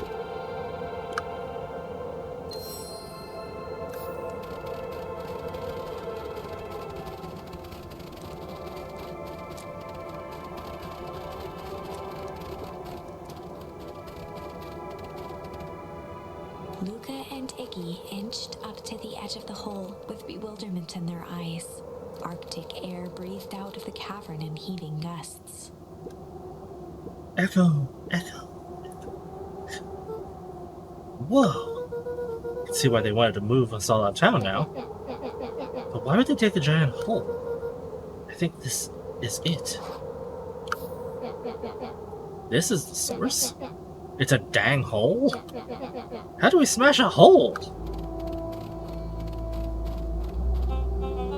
Oh, it's much more than that, my annoying little friend. Kerr. Where's Roland? I wasn't lying before. He's safe. Well, safer than you two, at least. Drats, it's cold. You just had to drag me all the way out here, didn't you? Mr. Kerr gazed down the abyss in contemplation. It really is something, isn't it? What did you do to our town? What is all this? Well, it's a doozy of a question. This is the source, where they collect the unrefined, Kerr scratched the back of his head. Honestly, boys, I don't understand any of this well enough to explain it. Fact of the matter is, I'm not paid to know. What do you mean you don't know? Ain't you in charge? Oh, heavens no, my role is merely to flash a winning smile and manage various complications. Complications, I guess. You are a smart boy. His face contorted into a saccharine grin. It really is nothing personal. Some people are destined to strive for greatness. Those are simply obstacles along the way. Seems like you were destined to be a creepy lackey. The point is that we all play our part in life. Mine just happens to be a lead in the role of a lifetime, and you have to be extras ready for your curtain call. We aren't giving up that fight. Your smile's not going to be so winning after we're done with you. Now, boys, there's no need for melodrama. It makes even professionals such as myself embarrassed for one. Let's change the mood Kerr first. snapped his fingers. Scene change. There, that's better. Deal with them.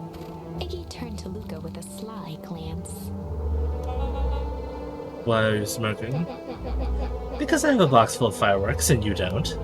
Iggy waved the box into the air, threatening to drop it down the hole. Stop! Let's not do something regrettable. Joke's on you. Regret is one of my specialties. I'm curiosity, what would happen if I threw these in your precious hole? Nothing at all. You're a terrible liar. I'll have you know, I'm an exceptional liar. Bup, that's far Iggy enough. plucked a single bottle rocket from the box and held it up with reverence. Stop, you fool! Call off your goons. After a long pause, Mr. Kerr flung up his hand with frustration. Very well. You can all head back for the night. It's been a long day. I'll handle these two from here. Mr. Kerr sighed into the frigid air. It's just us now, Iggy. You can put that down. What, like With a nonchalant this? flick, Iggy tossed the firework into the hole.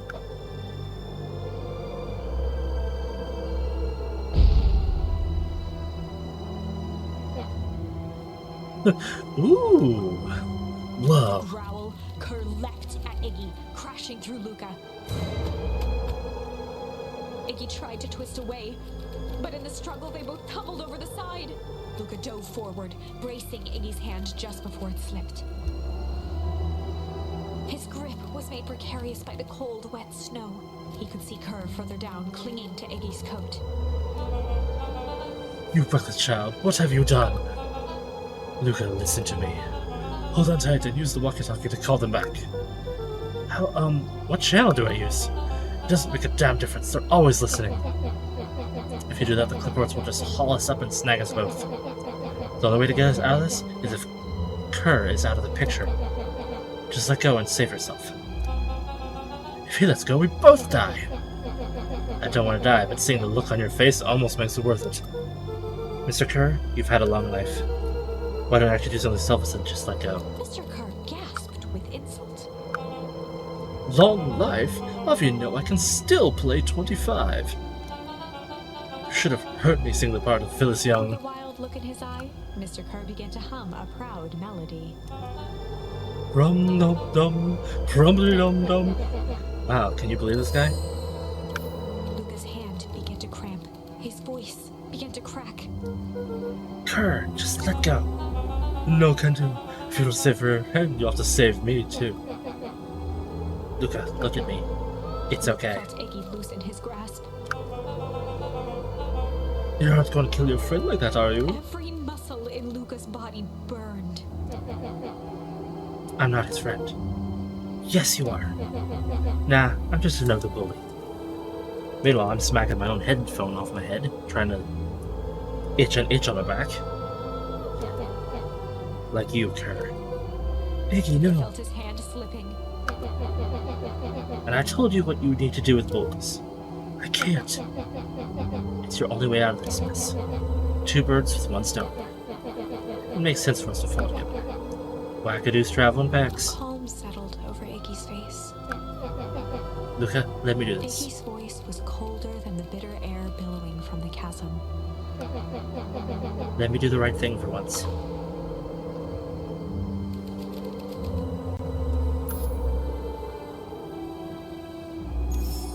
Luca had no choice but to refuse Iggy's request. He tightened his grip and reached for the walkie-talkie in his pocket. A wild delight crept onto Mr. Kerr's face. That's a good lad. Now, radio for help. Iggy begged Luca with his eyes one last time, but Luca pressed the button and called out. We need help. Mr. Kerr is in danger. It wasn't long before they were once again surrounded by clipboards. Mr. Kerr sighed with relieved frustration. There you are. You really are a worthless lot, aren't you? Mirror, now. A clipboard dutifully produced an ornate ivory hand mirror, and Mr. Kerr began preening his tousled hair. Ah, that's better. Mr. Van Horn, I applaud your sharp thinking under duress. I'll put in a good word for you with the founder. Take them away. A swarm of hands overpowered Luca. The last thing he saw before a cloth bag was pulled over his head was the defeated look on Iggy's face. The end. I think this was one of those times where doing the right thing was the wrong thing.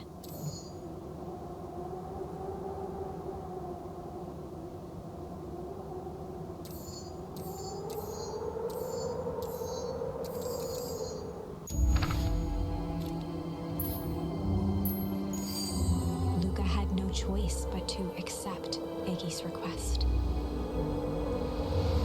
With a quiet blink, Luca watched a teardrop sail down into the howling void. As his fingers slowly gave up, he met eyes with Iggy, You just throw the big clunky walkie-talkie at Mr. Kerr's face. That'd probably make him loosen his grip.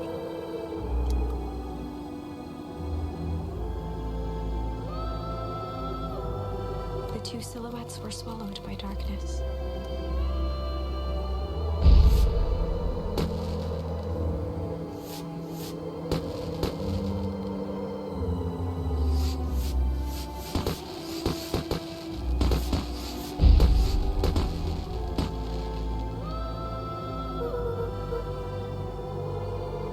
Hello, goodbye, Eggy.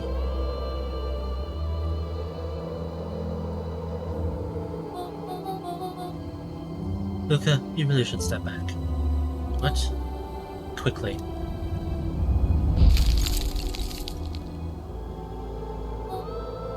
Curious. Ah, but of course. Those fireworks must have been just the right amount of energy. You should get out of here before perennial harvest arrives. Not until you tell me what just happened. Your friend Sacrament just saved this town.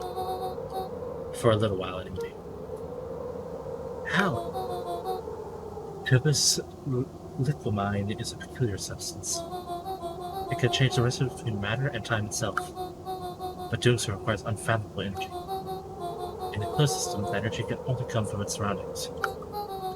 A useful side product of this property being, by adding precisely the correct amount of energy to it, one can create a cryogenic cascade. So the gunk that makes things cold and the fireworks. So the gunk that made things cold and the fireworks made the whole freeze over? That's one way of putting it, yes. As dumb luck would have it, the fireworks weren't struggling to generate a runaway reaction. I shudder to think what would have happened in that case. We have some idea what that would look like. It'll take them a good while to safely break through and access the source again. If you know all this stuff, why haven't you been helping?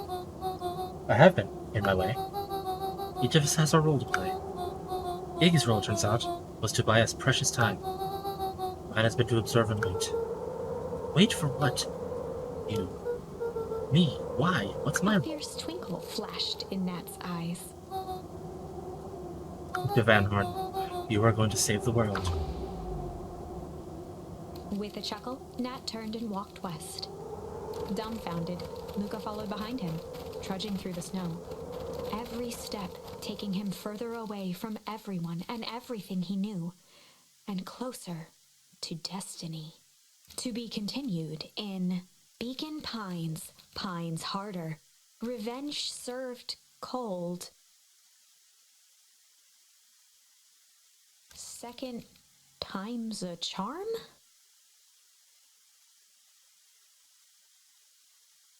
New charm.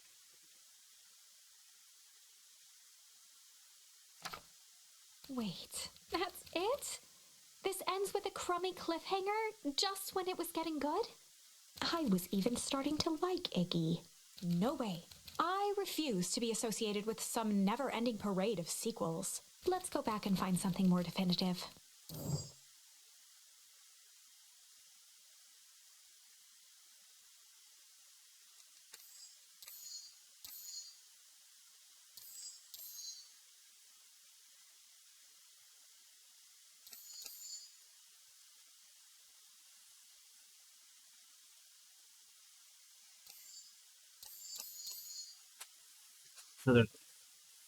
From what I've been told, there's not terribly much left of this game.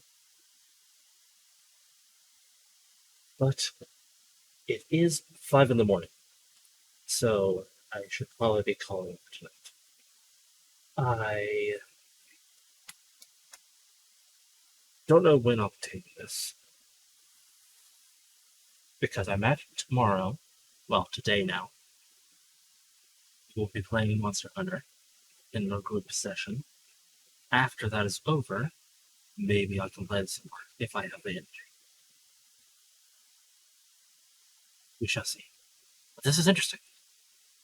This is like the time back and forth thing that Four Tales is, but I feel less stressed about the decisions because I can go back and forth between them easier.